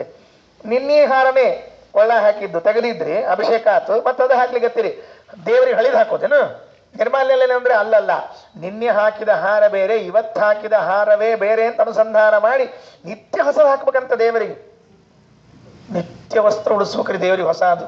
ಅವಂಗೆ ಉಡಿಸ್ತೀವಿ ದೇವರಿಗೆ ವಸ್ತ್ರ, ಹಂಗ ಕುದುರ್ತಾವ ಪ್ರತಿಮಾವು. ಗಂಧ ಎಷ್ಟು ಬಳದ ಸಾಕಾಗಿರ್ತದೆ ನಮಗೆ. ಬಹಳ ಮಾಡಿದ್ರೆ ಎಲ್ಲಾ ದೇವರನ್ನ ಕೂಡ ಒಂದ ಸಾರ ಸಗಟ್ಟು ಬಟ್ಟೆ ಕಟ್ಟಿ ಒಳಗೆ ಹಾಕಿಬಿಟ್ಟಿರ್ತೀವಿ, ಮತ್ತೆ ಗ್ರಹಣ ಬಂದಾಗ ತೆಗೆಯೋದು ಆ ಬಟ್ಟೆ ನಲ್ತಂಗೆ ತೆಗೆಯಂಗಿಲ್ಲ ನಾವು. ಅಂತಹದ್ದು ನಿತ್ಯ ಹೊಸ ವಸ್ತ್ರ ಏನು ಉಡಿಸ್ತೀವಿ, ಹೊಸ ಆಭರಣ ಏನು ಕೊಡ್ತೀವಿ. ಆದರೆ ನಾವು ಅದರಲ್ಲಿ ಹೊಸತ್ವವನ್ನ ನವತ್ವವನ್ನ ಅನುಸಂಧಾನ ಮಾಡಬೇಕಂತೆ. ಅದಕ್ಕೆ ಆಚಾರ್ಯರು ಅವಲೋಕ್ಯ ಪುನಃ ಪುನರ್ ನವಂ ಹೊಸದಾಗಿ ಕಾಣ್ತಾ ಇದ್ರಂತೆ. ತಮಸೌ ವಿಸ್ಮಿತ ಇತ್ಯಚಿಂತಯತ. ಹೀಗೆ ವೇದವ್ಯಾಸ ದೇವರ ರೂಪವನ್ನ ಮುಂದೆ ಅನುಸಂಧಾನ ಮಾಡ್ಲಿಕ್ಕೆ ಪ್ರಾರಂಭ ಮಾಡಿದ್ರು. 18ನೇ ಶ್ಲೋಕ. ಏನ್ ಅನುಸಂಧಾನ ಮಾಡ್ಲಿಕ್ಕೆ ಪ್ರಾರಂಭ ಮಾಡಿದ್ರು? ಈಗ ನೋಡಿದ್ರು, ನೋಡಿದ ಮೇಲೆ ವ್ಯಾಸರಲ್ಲಿ ಇದ್ದ ಗುಣಗಳನ್ನ ಎಣಿಸಿ ಪ್ರಾರಂಭ ಮಾಡಿದ್ರಂತೆ. ಆಚಾರ್ಯರ ಅರ್ಥಾತ್ ವಾಯುದೇವರ ಯೋಗ್ಯತೆಗೆ ಎಷ್ಟು ಗುಣಗಳನ್ನ ಅವರು ಅನುಸಂಧಾನ ಮಾಡಬಹುದೋ ಅಷ್ಟೇ ಗುಣಗಳನ್ನ ಮಾಡ್ತಾರೆ ವಿನಃ ಭಗವಂತನ ಎಲ್ಲ ಗುಣಗಳನ್ನ ಮಾಡ್ಲಿಕ್ಕೆ ಬರೋದಿಲ್ಲ ವಾಯುದೇವರಿಗೂ ಕೂಡ. ಭಗವಂತ ಅನಂತ ಗುಣಪೂರ್ಣನಾದ ದೇವರು, ಸರ್ವಜ್ಞ, ಸಕಲ ಗುಣ ಪರಿಪೂರ್ಣ. ಅಷ್ಟೆಲ್ಲ ಗುಣಗಳನ್ನ ಅವರಿಗೆ ಎಷ್ಟು ಮಾಡ್ಲಿಕ್ಕೆ ಸಾಧ್ಯ ಇದೆಯೋ ಅಷ್ಟನ್ನ ಮಾಡ್ತಾರೆ. ಯಾಕೆಂದ್ರೆ ಅವರಿಗಿಂತಲೂ ಮೇಲೆ ಮಹಾಲಕ್ಷ್ಮಿ ಇದ್ದಾಳೆ, ಅವಳು ಮಾಡೋವಳಿದ್ದಾಳೆ. ಅವಳಿಗೂ ನಿಲುಕದೇ ಇದ್ದಾಗ ಆಚಾರ್ಯರು ಪೂರ್ಣ ಮಾಡಿದ್ರು ಅಂತ ಹೇಳೋದು ಸಾಧ್ಯ ಇಲ್ಲ. ಅದಕ್ಕಾಗಿ ಎಣಿಸಿದ್ರಂತೆ. ಅಗಣೀಯ ಗುಣಾರ್ಣವೋ ಬಲಗ ಸಹಿ ನಾರಾಯಣ ಯೇಷ ಕೇವಲಂ ವಿಧಿನಾನುಸೃತಂ ಪರಾಶರಾತ್ ಸುಷುವೆ ಸತ್ಯವತಿ ಕಿಲತ್ರಯಂ. ಅಗಣೀಯ ಗುಣಾರ್ಣವೋ ಬಲಗ, ಗುಣಸಾಗರ ನಮ್ಮ ಸ್ವಾಮಿ ವ್ಯಾಸರು. ನಾರಾಯಣ ಹೇಗಿದ್ದಾನೆ ಅಂದ್ರೆ ಗುಣಸಾಗರ. ಎಲ್ಲಿ ನೋಡಿದ್ರು ಗುಣಗಳೇ. ಹೀಗೆ ಅರ್ಥ ಮಾಡಿಕೊಳ್ಳ್ರಿ. ಎಲ್ಲೋ ಹೊರಟಿದ್ದೀರಿ, ದಾರಿಯಲ್ಲಿ ಇದ್ದಕ್ಕಿದ್ದಂತೆ ಒಂದು ಸರೋವರ ಕಾಣಿಸ್ತು ಅಂತ ಇಟ್ಕೊಳ್ರಿ. ಸರೋವರ ಮತ್ತು ಸಾಗರ ಅಲ್ಲ, ಸರೋವರ ಕಂಡಾಗ ಸರೋವರದ ತುಂಬ ಕಮಲಗಳೇ ಬೆಳೆದಿದ್ದು ಅಂತ ಇಟ್ಕೊಳ್ರಿ. ಇಳಿದ್ರಿ, ಒಂದು ಕಮಲ ತೆಕ್ಕೊಂಡ್ರಿ ಇನ್ನೊಂದು ಕಮಲ ಕಾಣಿಸ್ತು, ತೆಕ್ಕೊಂಡ್ರಿ ಇನ್ನೊಂದು ಕಮಲ ಕಾಣಿಸ್ತು, ತೆಕ್ಕೊಂಡ್ರಿ ಇನ್ನೊಂದು ಕಮಲ. ಇಡೀ ತುಂಬ ಕಮಲಗಳೇ ಇದ್ರೆ ಎಷ್ಟು ಕಮಲಗಳನ್ನು ತೆಕ್ಕೋತೀರಿ, ಎಷ್ಟು ಕಮಲಗಳನ್ನು ಆರಿಸ್ಕೊಳ್ತೀರಿ ನೀವೆಲ್ಲ. ಅದಕ್ಕೆ ವೇದವ್ಯಾಸ ದೇವರಲ್ಲಿ ಎಷ್ಟು ಗುಣಗಳಿದ್ವು. ಅಗಣೀಯ ಗುಣಾರ್ಣ ಓ ಬಲಹ ಸಹಿ ನಾರಾಯಣ ಏಷ ಕೇವಲಂ. ಆ ನಾರಾಯಣ ಏನಿದ್ದಾನಲ್ಲ ಅವನೇ ಈ ವ್ಯಾಸ. ವೇದವ್ಯಾಸ ದೇವರ ಬಗ್ಗೆ ಚಿಂತನೆ ಮಾಡ್ತಾರೆ ಆಚಾರ್ಯರು. ನಾರಾಯಣ ದೇವರೇ ವೇದವ್ಯಾಸ ದೇವರು, ಬೇರೆ ಯಾರೂ ಅಲ್ಲ. ನಾರಾಯಣನಲ್ಲಿ ಹೇಗೆ ಗುಣಪೂರ್ಣತ್ವ ಉಂಟೋ ಹಾಗೆ ಗುಣಪೂರ್ಣತ್ವ ವೇದವ್ಯಾಸ ದೇವರಲ್ಲೂ ಉಂಟು. ಇದನ್ನ ನೋಡ್ರಿ, ಎರಡಕ್ಕೂ ಅನ್ವಯ ಮಾಡ್ಕೊಳ್ಬೇಕು. ಏನು? ಗುಣಾರ್ಣಗೋಮಲಃ ಸಹ, ಸಹ ಅಂದ್ರೆ ಆ ವೇದವ್ಯಾಸ ದೇವರೇನಿದ್ ಸಹ ಆ ಏಷಃ ಸತ್ಯವತಿ ಸ್ವತಃ ನಾರಾಯಣ. ನಾರಾಯಣನಲ್ಲಿ ಹೇಗೆ ಗುಣಪೂರ್ಣತ್ವ ಉಂಟೋ ಹಾಗೆ ವ್ಯಾಸರಲ್ಲೂ ಗುಣಪೂರ್ಣತ್ವ ಇದೆ. ಇವರಿಗೆ ಗುಣ ಕಡಿಮೆ ಅವ, ಅವರಿಗೆ ಜಾಸ್ತಿ ಅವ, ಹಿಂಗೆಲ್ಲ ಚಿಂತನೆ ಮಾಡ್ಲಿಕ್ಕೆ ಹೋಗ್ಬೇಡ್ರಿ. ವಿಧಿನಾನುಸೃತಂ ಪರಾಶರ ಸುಷುವೆ ಸತ್ಯವತಿ ಕಿಲಾತ್ರಯಂ. ಬ್ರಹ್ಮದೇವರು ಬಂದು ಪ್ರಾರ್ಥನೆ ಮಾಡಿದ್ರಂತೆ, ವ್ಯಾಸರೇ ಭಗವಂತ ನೀನು ವ್ಯಾಸತ್ವೇನ ಅವತಾರ ಮಾಡಬೇಕು ಅಂತ ಹೇಳಿ. ಬ್ರಹ್ಮ ರುದ್ರಾದಿ ವಿರರ್ಥಿತೋ ಭಗವಾನ್ ನಾರಾಯಣ ವ್ಯಾಸತ್ವೇನ ಅವತಾರ ವಿಧಿನಾ ಅನುಸೃತಂ. ಬ್ರಹ್ಮದೇವರು ಬಂದು ಪ್ರಾರ್ಥನೆ ಮಾಡಿಕೊಂಡ್ರಂತೆ, ನೀನು ವೇದವ್ಯಾಸ ದೇವರಾಗಿ ಬರಬೇಕು ಅಂತ. ನಾವು ಸುಮಧ್ವ ವಿಜಯದಲ್ಲಿ ಕೇಳುವಾಗ ವಾಯುದೇವರು ಅವತಾರ ಮಾಡಿದ ಕಥೆಯನ್ನು 2ನೇ ಸರ್ಗದಲ್ಲಿ ಕೇಳಿದ್ದೇವೆ. ಆದರೆ ವ್ಯಾಸ ಅವತಾರಕ್ಕೇನು ಪ್ರಸಂಗ ಬಂದಿತ್ತು, ಯಾಕೆ ಪ್ರಾರ್ಥನೆ ಮಾಡಿಕೊಂಡ್ರು, ಇದನ್ನೆಲ್ಲ ಕೇಳೇ ಇಲ್ಲ. ಅದಕ್ಕೆ ಆಚಾರ್ಯರು ಮಹಾಭಾರತ ತಾತ್ಪರ್ಯ ನಿರ್ಣಯದ 10ನೇ ಅಧ್ಯಾಯ, ಅನುವ್ಯಾಖ್ಯಾನ, ಬ್ರಹ್ಮಸೂತ್ರ ಭಾಷ್ಯ, ಋಗ್ಭಾಷ್ಯ ಇವುಗಳಲ್ಲಿ ಎಲ್ಲ ಕಡೆಗೂ ಕೂಡ ವ್ಯಾಸಾವತಾರಣಕ್ಕೆ ಕಾರಣ ಹೇಳ್ತಾರೆ. ಏನಾಗಿತ್ತು ಅಂತ ಕೇಳಿದರೆ ವ್ಯಾಸಾವತಾರದ ಪ್ರಸಂಗ, ಆ ಕ್ಷೀರಸಾಗರ ಮಥನ ಆದಾಗ ವಿಷ ಹುಟ್ಟಿತ್ತಲ್ಲ, ವಿಷ ನೋಡ್ರಿ, ವೇದವ್ಯಾಸ ಅವತಾರಕ್ಕೂ ಕ್ಷೀರಸಾಗರದಲ್ಲಿ ಹುಟ್ಟಿದ ವಿಷಕ್ಕೂ ಸಂಬಂಧ ಇದೆ ಅಂತ ಹೇಳಿ ಮೊದಲು ಬಾರಿ ಆ ಕಡೆಗೆ ನಮಗೆ ದಾರಿ ತೋರಿಸಿಕೊಟ್ಟವರು ಆಚಾರ್ಯರು, ಮಾರ್ಗದರ್ಶನ ಮಾಡಿದವರು. ಕ್ಷೀರಸಾಗರ ಮಥನ ಆದಾಗ ವಿಷ ಬಂದಿತ್ತು ಅಂತ ಭಾಗವತಾದಿಗಳಲ್ಲಿ ಕೇಳ್ತೇವೆ. ಆ ವಿಷವನ್ನ ರುದ್ರದೇವರೊಂದಿಷ್ಟು ವಾಯುದೇವರೊಂದಿಷ್ಟು ಪಾನ ಮಾಡಿದರು. ಸ್ವಲ್ಪ ಅಲ್ಪ ಸ್ವಲ್ಪ ಕೈಯಿಂದ ಜಾರಿ ಬಿದ್ದದ್ದೆಲ್ಲ ಈ ಹಾಮು, ಚೇಳು, ಹುಲಿ, ಕರಡಿ ಎಲ್ಲ ಹಾಕೊತ್ಕೊಂಡು ಮುಗೀತು. ಮುಗಿದ ಮೇಲೆ ಅವ ಏನಾಗಿತ್ತ, ಆ ವಿಷ ಏನು ಒಳಗೆ ಹೋಗಿತ್ತಲ್ಲ, ಅವನು ಇನ್ನೊಂದು ರೂಪದಿಂದ ಎಲ್ಲರಲ್ಲಿ ಬಂದು ನಿಂತ್ಕೊಂಡಂತೆ. ಯಾರು ವಿಷ? ವಿಷ ಅಂದ್ರೆ ಕಲಿ. ವಿಷದಕ್ಕೆ ಅಭಿಮಾನಿ ಯಾರು? ವಿಷಕ್ಕೆ ಅಂದ್ರೆ ಕಲಿ. ಆ ಕಲಿಯನ್ನ ವಾಯುದೇವರು ರುದ್ರದೇವರು ಪಾನ ಮಾಡಿದರೂ ಕೂಡ ಒಂದು ರೂಪದಿಂದ ಇನ್ನೊಂದು ರೂಪದಿಂದ ಎಲ್ಲರಲ್ಲಿ ಬಂದು ಸೇರ್ಕೊಂಡ್ರಂತೆ. ಹೆಂಗಿದ್ದ? ಕಲಿ ಇದ್ದಾನ ಅಂತ ಹೆಂಗ್ ಗೊತ್ತಾಗ್ತಿತ್ತು ಅಂತ ಕೇಳಿದ್ರೆ, ಅಜ್ಞಾನ ಮಿಥ್ಯಾಜ್ಞಾನಗಳು ಬಂದಿತ್ತು ಅಂತಂದ್ರೆ ಕಲಿ ಇದ್ದಾನ ಅಂತ ಅರ್ಥ. ನಮಗೆ ನೋಡ್ರಿ, ಇದು ಕಲಿಯ ಅಂದ್ರೆ ಸಿಂಪ್ಟಮ್ಸ್ ಅಂತದು. ಹೇಳ್ತಿರ್ತಾರಲ್ಲ, ನೆಗಡಿ ಕೆಮ್ಮು ಬಂದದ ಅಂತಂದ್ರೆ ಕೊರೋನಾ ಗ್ಯಾರಂಟಿ ಹಿಂಗಂತ ಹಂಗಿಲ್ಲ. ನೆಗಡಿ ಬಂತು, ಕೆಮ್ಮು ಬಂತು, ಮುಗೀತ್ ಆಚಾರ ಯಾವಾಗ ಅಡ್ಮಿಟ್ ಆಗ್ತೀರಿ? ಕೊರೋನಾ ಅಂತ. ಅವ್ನು ಗಾಬರಿ, ಯಾ ಕರೋನಾ ಮಹಾರಾಯ ನಂದನ ರಗಡಾಗ್ಯದ ಅಂತ ಅವ ಅಂತಿರ್ತಾನ. ಇಷ್ಟು ಅಡ್ವರ್ಟೈಸ್ಮೆಂಟ್ ವಿಚಿತ್ರ ಬಂದಾವ್ರಿ. ಈ ಫೇಸ್ಬುಕ್ ನೋಡಿದ್ರು ಅಕ್ಷಯನ್ ಕೆಮಿದ್ಕೊಳ್ಳೋ ಮುಗ್ಕೊಂಡು ಹೋಗ್ಬಿಟ್ಟ, ಮುಗಿದು ಹೋಗ್ತಿಲ್ಲ ನಿಶ್ಚಿಂತಿ. ಮತ್ತ ಅವ ಅಡ್ಮಿಟ್ ಆಗೋದು, ಅವಾಗ ಬತ್ ಸರಿ ಆಗ್ಬರೋದು, ಹಿಂಗೆಲ್ಲ ಬೇಡ ಅಕ್ಷಯನ್ ಕೊಟ್ಟು ಮುಗಿದು ಹೋದ್ ಆ ಹಂತಕ್ಕೆ ಬಂದಿರ್ತದೆ. ಇದೇನಿದು? ವೇದವ್ಯಾಸ ನಮಗೆ ಬರೋ ಈ ನೆಗಡಿ ಕೆಮ್ಮು ಯಾವುದರದ ರೋಗದ ಲಕ್ಷಣ ಅಂತ ಹೇಳ್ತೀವಿ.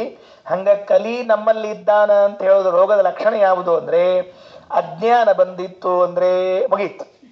ಮಿಥ್ಯಾಜ್ಞಾನ ಬಂದಿತ್ತು ಅಂದ್ರೆ ಕಲಿ ಇದ್ದಾನ ಅಂತ ಅರ್ಥ. ಮಡೀಲಿ ಕುತ್ಕೊಂಡಾಗ ಮೈಲ್ಗೀಲಿ ಅಜ್ಞಾನ ಬಂದಿತ್ತು ಅಂದ್ರೆ ಮೈಲಿಯಾದ ಅಂತ ಅರ್ಥ. ಮಡೀಲೆ ಕುತ್ಕೊಂಡಾಗ ಮಿಥ್ಯಾಜ್ಞಾನ ಬಂದಿತ್ತು ಅಂದ್ರೆ ಮೈಲ್ಗೀಲೆ ಕುತ್ಕೊಂಡ ಅಂತ ಅರ್ಥ. ಅದಕ್ಕೆ ಅಜ್ಞಾನ ಮಿಥ್ಯಾಜ್ಞಾನಗಳು ಬರಬಾರ್ದು, ಅದು ಮೈಲಿ. ದೇವರ ಪೂಜೆಗೆ ಕೂತಿರ್ತೀವಿ, ದೇವರ ಪೂಜೆಗೆ ಕೂತಾಗ ದೇವರ ವಿಷಯದಲ್ಲಿ ಒಂದೇನೋ ಸಣ್ಣ ಒಂದು ಅಜ್ಞಾನ, ಸಣ್ಣ ಎಲ್ಲೋ ಒಂದು ಕೂಲ್ ಬಂದೇ ಬಿಡ್ತದ. ಆಗ ತಿಳ್ಕೊಬೇಕು, ಓಹೋ ಕಲಿ ಇದ್ದಾನ, ತನ್ನ ಕೆಲಸ ಮಾಡ್ಲಿಕ್ಕೆ ತಾನ.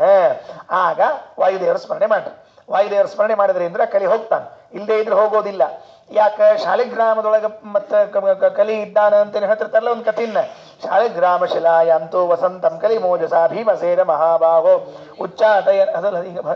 ಅದಕ್ಕೆ ಏನು ಅಂತಂದ್ರೆ, ಆ ಶಾಲಿಗ್ರಾಮದಾಗ ಕಲಿ ಕೂತಾನಂತ, ಭೀಮಸೇನ್ ದೇವ್ರ ಗದಾ ತಗೊಂಡು ಹೊಡಿತಾರಂತ, ಹೊಳಗೆ ಓಡಿಸ್ತಾರಂತ. ಹೆಂಗ್ರಿ ಇವೆಲ್ಲ ಕಥೆಯನ್ನ? ಹೋಗ್ಬಿಟ್ಟು ಹೋಗಿ ಹೇಳ್ತಿರ್ತಾರೆ, ಹೇಳಿಬಿಟ್ರಿ ಮತ್ತೇನ್ ಮಾಡಿ ಬರ್ತದೆ. ಅದು ಶಾಲಿಗ್ರಾಮ ನಿತ್ಯ ಸನ್ನಿಧಾನದಿಂದ ಕೂಡಿರೋದು ಪರಮಾತ್ಮದು. ಆವಾಹನ ವಿಸರ್ಜನ ಎರಡೂ ಇಲ್ಲ. ಅಂಥಲ್ಲಿ ಕಲಿ ಬಂದು ಕೂತಿರ್ತಾನೆ ಅಂದ್ರೆ ದೇವರ ಸನ್ನಿಧಾನಕ್ಕಿಂತ ಕಲಿ ಸನ್ನಿಧಾನ ಜಾಸ್ತಿ ಆಯ್ತು. ಆಮೇಲೆ ಭೀಮಸೇನ್ ದೇವ್ರು ಬಂದದಕ್ಕೆ ದೇವ್ರಿಗೆ ಅವಕಾಶ ಆಯ್ತು ಅಂತ ಇದು ಕಥೆ ಹೊಂಡ್ತೀವಲ್ಲ ಮುಂದೆ. ಅದಕ್ಕೆ ಹೀಗೆಲ್ಲ ಹೇಳಿಕ್ ಹೋಗಬಾರ್ದು. ಅವ ಏನ್ ಮಾಡ್ತಿರ್ತಾನ ಅಂದ್ರೆ ಕಲಿ ಪ್ರವೇಶ ಮಾಡಬೇಕು ಅಂತ ಕಾಯ್ತಿರ್ತಾನಂತ. ಶಾಲಗ್ರಾಮ ಶಿಲಾಯಾಮ್ ಅಂದ್ರೆ ಈಗ ಹೆಂಗ ಗಂಗಾಯಾಮ್ ಘೋಷಃ ಅಂತ ಇರ್ತದೆ, ಹಂಗ ಶಾಲಿಗ್ರಾಮ ಶಿಲಾಯಾಮ್ ಅಂದ್ರೆ ಶಿಲಾ ಸಮೀಪೆ, ಶಾಲಿಗ್ರಾಮದ ಹತ್ರ ಒಳಗೆ ಹೋಗ್ಬೇಕು ಅಂತ ಕಾಯೋ ಕಾಲಕ್ಕೆ ಭೀಮಸೇನ್ ದೇವರಲ್ಲಿ ನಿಂತ್ಕೊಂಡು ಗದಾ ತಗೊಂಡು ಹೊಡೆದು ಓಡಿಸ್ತಾರೆ. ಇಷ್ಟೇ ಅರ್ಥ ಮಾಡ್ಬೇಕು ಹೊರತಾಗಿ ಒಳಗೆ ಕೂತಿದ್ದ ಹೊರಗೆ ಹಾಕಿದ್ರು ಅಂತ ಹಿಂಗೆ ಅರ್ಥ ಮಾಡ್ಲಿಕ್ಕೆ ಹೋಗಬಾರ್ದು. ಯಾಕಂದ್ರೆ ನಿತ್ಯ ಸನ್ನಿಧಾನ ಕೊಡಿದ್ದು ಶಾಲಿಗ್ರಾಮ, ಅದಕ್ಕೆ ಹಂಗೆಲ್ಲ ಅರ್ಥ ಮಾಡಬಾರ್ದು ಅಂತ ಹಿರಿಯರು ಹೇಳ್ತಿರ್ತಾರೆ. ಇಲ್ಲಿ ಅಂತ ಏನಾಯಿತು ಅಂದ್ರೆ ಆ ಅಜ್ಞಾನ ಮಿಥ್ಯಾಜ್ಞಾನಗಳನ್ನ ಓಡಿಸ್ರಿ ಅಂತ ತಿಳ್ಕೊಂಡು ಹೇಳಿ ಬ್ರಹ್ಮದೇವರು ಬಂದು ಭಗವಂತನಿಗೆ ಪ್ರಾರ್ಥನೆ ಮಾಡಿದರು.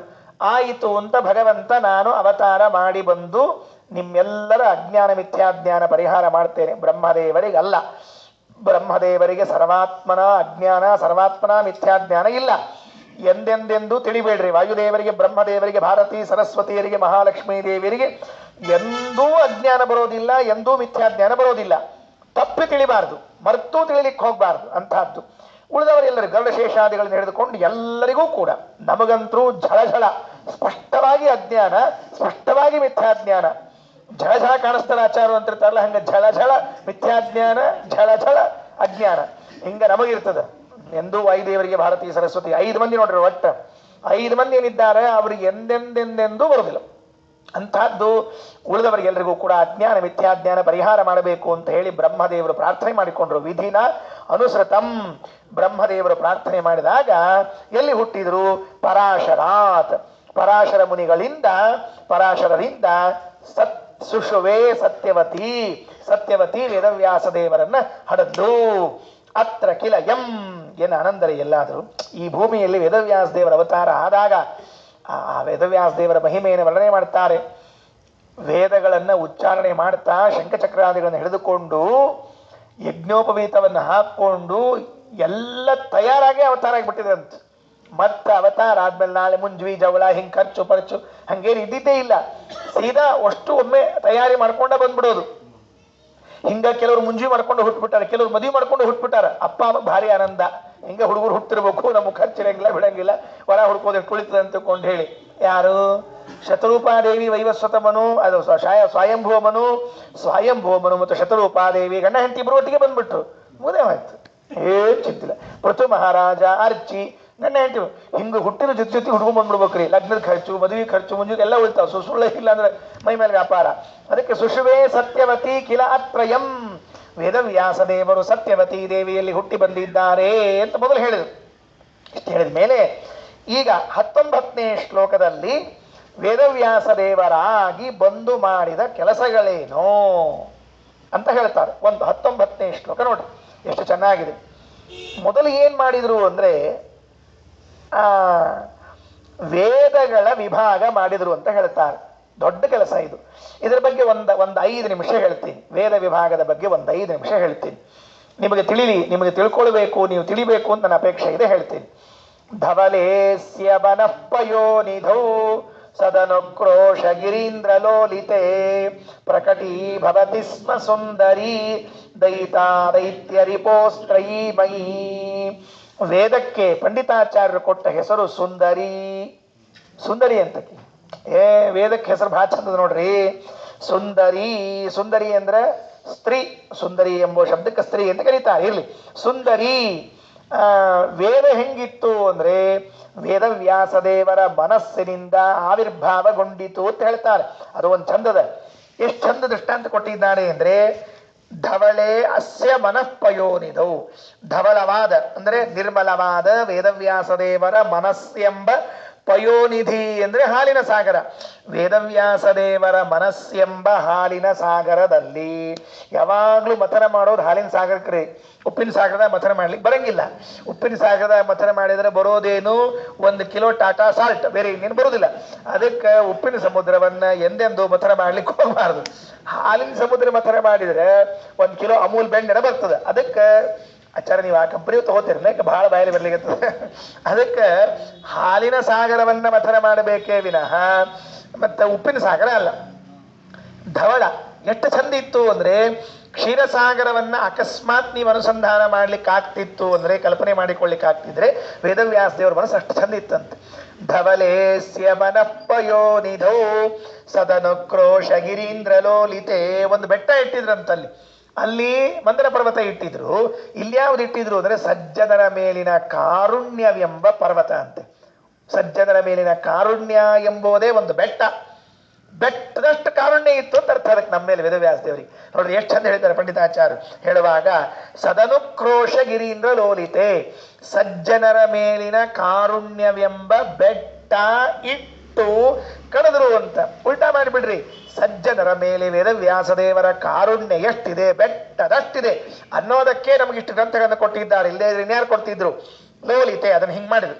ಮಥನ ಮಾಡ್ಲಿಕ್ಕೆ ಶುರು ಮಾಡಿ, ಪ್ರಕಟೀಭವತಿ, ಪ್ರಕಟವಾಯಿತು. ಯಾವುದು? ಸುಂದರಿ, ಅದ್ಭುತ ಸುಂದರಿಯಾಗಿರುವಂತಹ ದೈತ, ಪ್ರೀತ್ಯಾಸ್ಪದಳಾದ ರಿಪೋಸ್ತ್ರೈಮಯಿ, ದೈತ್ಯ ರಿಪೋಹೋ, ದೈತ್ಯರಿಗೆ ಶತ್ರುಗಳಾಗಿರುವಂತಹ ಯಾರವರು? ವೇದವ್ಯಾಸ ದೇವರು. ದೈತ್ಯ ರಿಪೋಹೋ, ವಿಷ್ಣು ದೇವರ ಗುಣ ಅದು. ದೈತ್ಯರಿಗೆ ದ್ವೇಷಗಳಾಗಿರುವುದು ಅಂತನ್ನೋದು ಭಗವಂತನ ಲಕ್ಷಣ. ಎಲ್ಲಾ ದೈತ್ಯರು ಭಗವಂತನ ದ್ವೇಷ ಮಾಡೇ ಮಾಡ್ತಾರೆ. ದೈತ್ಯ ರಿಪೋಹೋ ವೇದವ್ಯಾಸ ದೇವರ ದೈತ, ಪ್ರೀತ್ಯಾಸ್ಪದಳಾಗಿರುವಂತಹ ತ್ರಯೀಮಯಿ ವೇದ ಹುಟ್ಟಿತು. ವೇದವ್ಯಾಸ ದೇವರಿಂದ ಆವಿರ್ಭಾವಗೊಂಡಿತು ಅಂತ ತಿಳಿಬೇಕು. ಈ ಎಲ್ಲ ಮುಂದಿನ ಶ್ಲೋಕಗಳನ್ನು ನೋಡ್ತಾ ಇದ್ರೆ ಟೀಕಾಕೃತ್ಪಾದರು ಇವೆಲ್ಲ ಶ್ಲೋಕಗಳನ್ನು ಒಂದೇ ಕಡೆಗೆ ಸಂಗ್ರಹ ಮಾಡುತ್ತಾರೆ. ಬಹಳ ಚೆನ್ನಾಗಿದೆ. ಯಾಂಚಾಮಂದರ ಲೋಲಿತಾತ್ ಯತವುದೈತ್ ವಿದ್ಯೇಂದಿರ ನಿರ್ಜರೈಹಿ. ತತ್ವಪ್ರಕಾಶಕಾದ 2ನೇ ಮಂಗಳ ಶ್ಲೋಕ. ಯಾಂಚಾಮಂದರ ಲೋಲಿತಾತ್ ಯತವುದೈತ್ ವಿದ್ಯೇಂದಿರ ನಿರ್ಜರೈಹಿ ಜಾತೋ ಭಾರತ ಪಾರಿಜಾತ ಸುತರುಹು ಸದ್ಬ್ರಹ್ಮ ಸೂತ್ರಾಮೃತಂ ಆಸೀತ್ ತಂತ್ರ ಪುರಾಣ ಸನ್ಮಣಿಗಣ ಜಾತ ಶುಕೇಂದು ಸದಾ ಸೋಯಂ ವ್ಯಾಸ ಸುಧಾನಿಧಿರ್ಭವತು ಮೇ ಭೂತ್ಯೈ ಸತಾಂ ಭೂತಿದಃ. ಇದನ್ನೇ ಇಲ್ಲಿ ನಾರಾಯಣ ಪಂಡಿತಾಚಾರ್ಯ ಏನು ಹೇಳಿದ್ದಾರೋ ಇದನ್ನೇ ಸಂಗ್ರಹ ಮಾಡಿ ಟೀಕಾಕೃತ್ಪಾದರು ತತ್ವಪ್ರಕಾಶಕಾದ 2ನೇ ಮಂಗಳ ಶ್ಲೋಕ ಮಾಡ್ತಾ ಇದ್ದಾರೆ. ವೇದ ಅವರಿಂದ ಅಭಿವ್ಯಕ್ತವಾಯಿತು ಅಂತ ಇಷ್ಟು ಇದೆ. ಸರಿ, ಸ್ವಲ್ಪ ಇಲ್ಲಿಗೆ ನಿಲ್ಲಿಸೋಣ. ಅಂದ್ರೆ ಇಲ್ಲಿಗೆ ಈ ಶ್ಲೋಕದ ಅಭಿಪ್ರಾಯವನ್ನು ತಿಳಿದ್ವಿ. ಈಗ ವೇದ ವೇದಗಳನ್ನು ತಂದು ಕೊಟ್ರು ಅಂತನ್ನೋದಕ್ಕೆ ಶ್ರೀಮದಾಚಾರ್ಯರ ಮಾರ್ಗದರ್ಶನದಲ್ಲಿ ಹೇಗೆ ವೇದ ವಿಭಾಗದ ವಿಚಾರವನ್ನು ತಿಳಿಯಬಹುದು ನಾವು, ಅದನ್ನು ತಿಳಿಯೋಣವಂತೆ. ವೇದ ಇದನ್ನು ವಿಭಾಗ ಮಾಡಿದ್ದು ಅಂದ್ರೆ ಏನು? ನಮ್ಗೆಲ್ರಿಗೂ ಏನು ಅಂದ್ರೆ ವಿಭಾಗ ಅಂತ ಏನಪ್ಪಾ, ಈಗ ಒಂದು ಹಣ್ಣದ ಅಂತ ಇಟ್ಕೊಳ್ರಿ. ಒಂದು ಹಣ್ಣನ್ನ ಒಂದು ಚಾಕು ತಗೊಂಡು ಕಟಕಟ ಅಂತ 4 ಭಾಗ ಮಾಡಿ 8 ಭಾಗ ಮಾಡಿ ಕೊಟ್ವಿ, ಇದು ವಿಭಾಗ ಮಾಡೋದು ಅಂತ ಹೀಗೆ ತಿಳಿದಿದ್ದೇವೆ. ಹಾಗಾದ್ರೆ ವೇದವ್ಯಾಸ ದೇವರು ವೇದ ವಿಭಾಗವನ್ನ ಮಾಡಿದರು ಅಂದ್ರೆ ಹೇಗೆ ಅರ್ಥ ಮಾಡಬೇಕು? ಒಂದು ವೇದ ಇತ್ತು, ಭರ ಭರ ಭರ 4 ವೇದಗಳನ್ನು ಮಾಡಿದರು ಅಂತ ಅರ್ಥ ಮಾಡಬೇಕಾ? ಋಗ್ವೇದ ಒಂದು, ಯಜುರ್ವೇದ ಒಂದು, ಸಾಮವೇದ ಒಂದು, ಅಥರ್ವವೇದ ಒಂದು, 4 ವೇದಗಳಾಗಿ ವಿಭಾಗ ಮಾಡಿದರು ಅಂತ ಅರ್ಥ ಮಾಡಬೇಕಾ? ಹೆಂಗ್ ಮಾಡಿದ್ರು ವಿಭಾಗ? ಅದ ಹೆಂಗ್ ಮಾಡಿದ್ರು ತಿಳಿಬೇಕಲ್ಲ. ವೇದ ವಿಭಾಗ, ವೇದೋದ್ಧಾರ ಅಂದ್ರೆ ಏನು, ಅದಕ್ಕೆ ಹೀಗೆ ತಿಳಿಬೇಕು. ಮೂಲತಃ ಇದ್ದದ್ದು ಒಂದು ವೇದ. ವೇದ ವಿಭಾಗದ ವಿಚಾರವನ್ನು ಸ್ವಲ್ಪ ಹೀಗೆ ತಿಳ್ಕೊಳ್ರಿ. ಮೂಲತಃ ಇದ್ದದ್ದು ಒಂದು ವೇದ ಅಂದ್ರೆ ಅನಂತವಾದ ವೇದಗಳ ಒಂದು ರಾಶಿ. ಅನಂತವಾದ ವೇದಗಳ ಒಂದು ರಾಶಿ. ಆ ರಾಶಿಯಲ್ಲಿ ಇದ್ದ ಏನಾಗಿರ್ತದ್ರಿ, ಈಗ ಕೆಲವೊಮ್ಮೆ ಹಿಂಗಾಗ್ಬಿಟ್ಟಿರ್ತದೆ, ಈ ಮರದ ಬಾಗಣ ಅಂತ ಕೊಟ್ಟಿರ್ತಾರೆ. ಮರದ ಬಾಗಣ ಅಂತ ಕೊಟ್ಟಿರ್ತಾರೆ ನೋಡ್ರಿ. ಇಲ್ಲ, ಆ ಮರದ ಬಾಗಣದಾಗ ಇರೋ ಅಕ್ಕಿ ಪಾಕೀಟು ಇಲಿ ಕಡ್ದು ಹೊರಗೆ ಬಂದ್ಬಿಟ್ಟಿರ್ತಾವ ಒಂದಿಷ್ಟು ಅಕ್ಕಿ. ಆಮೇಲೆ ಆ ಬ್ಯಾಳಿ ಪಾಕೀಟಿಗೆ ಇರಿವಿ ತನ್ನ ಹೋಗೋ ಬರೋ ಜಾಗ ಮಾಡ್ಕೊಂಡಿರ್ತಲ್ಲ, ಅದರಿಂದ 1-2 ಉದ್ದಿನ ಬ್ಯಾಳಿ 1-2 ಹೆಸರು ಬ್ಯಾಳಿ ಹೊರಗೆ ಬಂದ್ಬಿಟ್ಟಿರ್ತಾವ. ಆಮೇಲೆ ಆ ಕಡ್ಲಿ ಬ್ಯಾಳಿಗೆ ಜೊಂಡಿಗೆ ಮತ್ತು ಹಿಂಗೆ ಅವು ಪಾಪ ಅವ್ರವ್ರಿ ಹಂಗೆಲ್ಲ ಏನಾಗಿರ್ತಾವ, ಆ ಮರದೊಳಗೆ ಎಲ್ಲ ಸೇರ್ಕೊಂಡ್ಬಿಟ್ಟಿರ್ತಾವ. ಕಡ್ಲಿ ಬ್ಯಾಳಿ, ಉದ್ದಿನ ಬ್ಯಾಳಿ, ಅಕ್ಕಿ ಎಲ್ಲ ಸೇರ್ಕೊಂಡ್ಬಿಟ್ಟಿರ್ತಾವ. ಇದನ್ನ ನೀವು ಹೆಂಗ ಮತ್ತೆ ಇದನ್ನ ಬಳಸ್ತೀರಿ ಅಂತಂದ್ರೆ, ಅದಕ್ಕೆ ಮನ್ಯಾಗ ಕೂತ್ಕೊಂಡು ಹೆಣ್ಮಕ್ಳು ಏನ್ ಮಾಡ್ತಾರೆ ಅಂದ್ರೆ, ಮೊದ್ಲು ಅದೆಲ್ಲ ಒಂದ್ ಕಡೆ ಇಟ್ಕೊಂಡು ತೆಗಿಲಿಕ್ಕೆ ಶುರು ಮಾಡ್ತಾರೆ. ಇದು ಕಡ್ಲಿ ಬೇಳಿ, ಇದು ಉದ್ದಿನ ಬೇಳಿ, ಇದು ಅಕ್ಕಿ, ಇದು ಇದು ಇದು ಅಷ್ಟೇ. ಅದು ಏನಂತ ಹೇಳ್ಬಾರ್ದು, ಅದು ಈಗ ತೆಗಿಬೇಕಾಗ್ತದೆ. ಹೇಗೆ ಒಂದೇ ಒಂದು ರಾಶಿಯಲ್ಲಿ ಇದ್ದದ್ದನ್ನ ಬೇಳೆ, ಕಡ್ಲಿ ಬೇಳೆ, ಅಕ್ಕಿ ಬೇಳೆ ಅಂತ ಹಿಂಗೆ ತೆಗಿತಾರೋ, ಹಂಗ ಒಂದೇ ರಾಶಿಯಲ್ಲಿ ಇರುವಂತಹ ವೇದವನ್ನ ಮೊದಲು ಇದಿಷ್ಟು ಋಗ್ವೇದಕ್ಕೆ ಸಂಬಂಧಪಟ್ಟದ್ದು, ಇದಿಷ್ಟು ಯಜುರ್ವೇದಕ್ಕೆ ಸಂಬಂಧಪಟ್ಟದ್ದು ಅಂತ ವಿಭಾಗ ಮಾಡಿದವರು ಹಯಗ್ರೀವ ರೂಪಿಯಾದ ಪರಮಾತ್ಮ, ವೇದವ್ಯಾಸರಲ್ಲ. ಹಯಗ್ರೀವ ರೂಪಿಯಾದ ಪರಮಾತ್ಮ ಮೊದಲು ವಿಭಾಗ ಮಾಡಿಕೊಟ್ಟವರು ಹಯಗ್ರೀವ.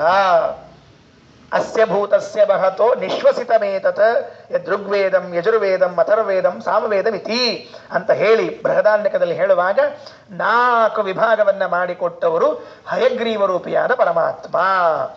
ಮೂಲವೇದ ಇತ್ತು, ಅದರಿಂದ ಉಪವೇದ ಹುಟ್ಟಿತು.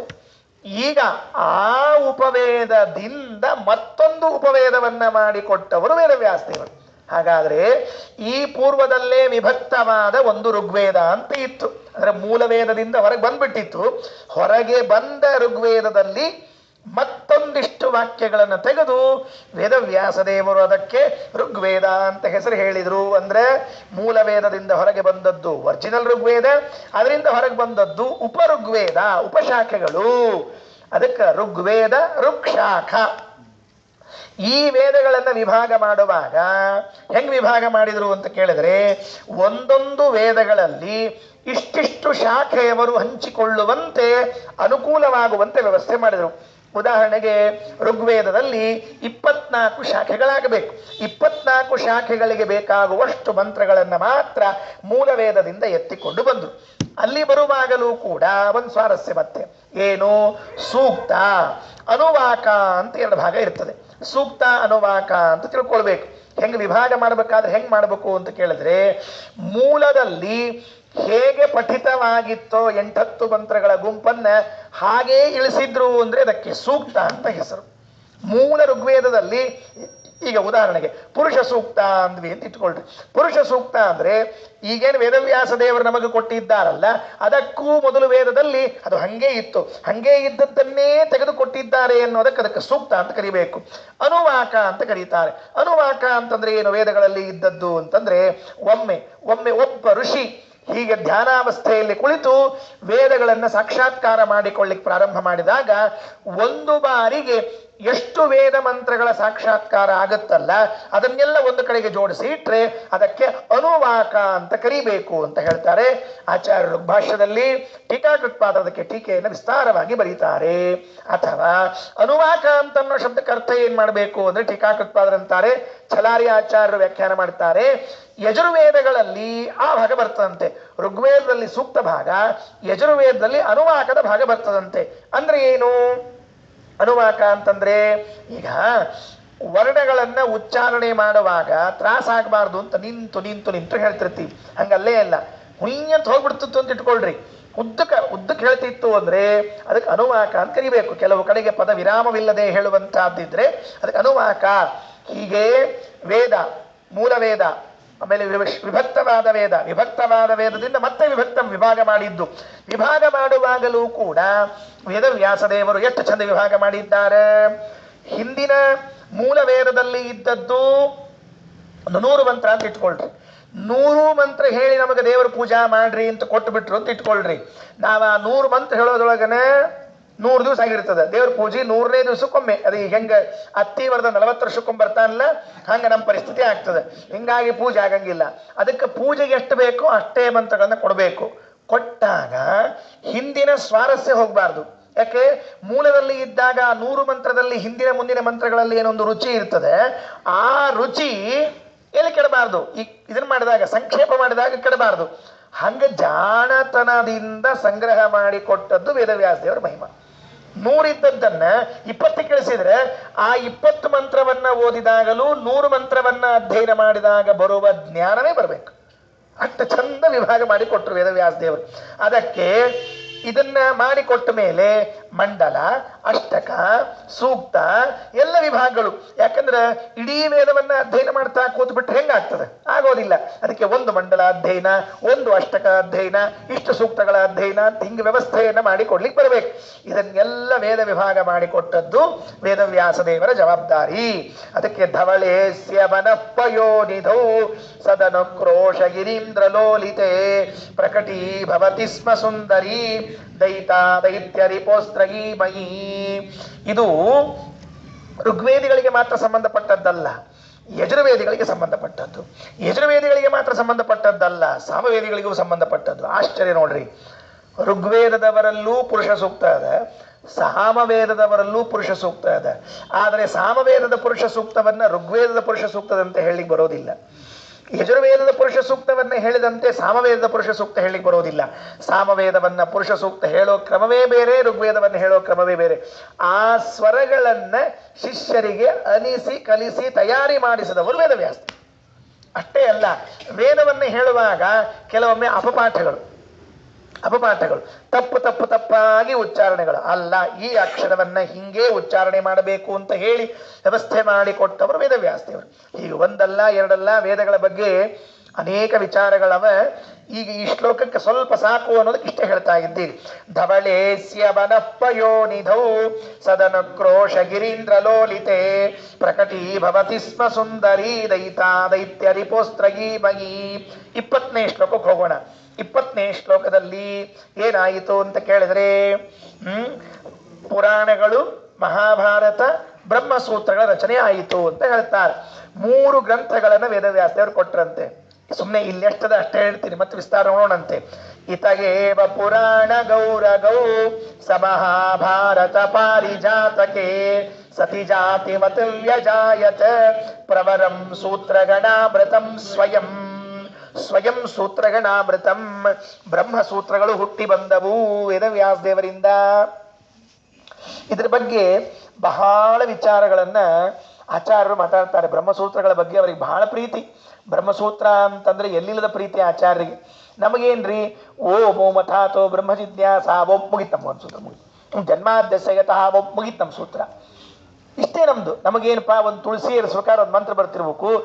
ಈ ಮಂತ್ರ ಏನು, ಈ ಮಂತ್ರ ಆಗ್ಲಿ ಅಂತ ಹಾಕ್ಬಿಡ್ತೀವಿ, ಮುಗಿದು ಹೋದ ಕೆಲಸ ಅಷ್ಟೇ ನಮಗ. ಹಂಗಲ್ಲ, ಬ್ರಹ್ಮಸೂತ್ರ ಅಂದ್ರೆ ಏನಂತ ತಿಳ್ಕೊಂಡಿದ್ದೀರಿ ಅಂತ ಆಚಾರ್ಯ ವಿವರಣೆ ಮಾಡ್ತಾರೆ. ಇಲ್ಲಿ ನಾರಾಯಣ ಪಂಡಿತಾಚಾರ್ಯ ಹೇಳುವಾಗ, ವೇದವ್ಯಾಸ ದೇವರ ಮನಸ್ಸು ಎಂಬ ಕ್ಷೀರಸಾಗರವನ್ನ ಮಥನ ಮಾಡಿದಾಗ ಹುಟ್ಟಿ ಬಂದ ಅಮೃತ ಯಾವುದು ಅಂತಂದ್ರೆ, ಅದು ಹುಟ್ಟಿ ಬಂದ ಅಮೃತ ಯಾವುದು ಅಂದ್ರೆ ಬ್ರಹ್ಮಸೂತ್ರ.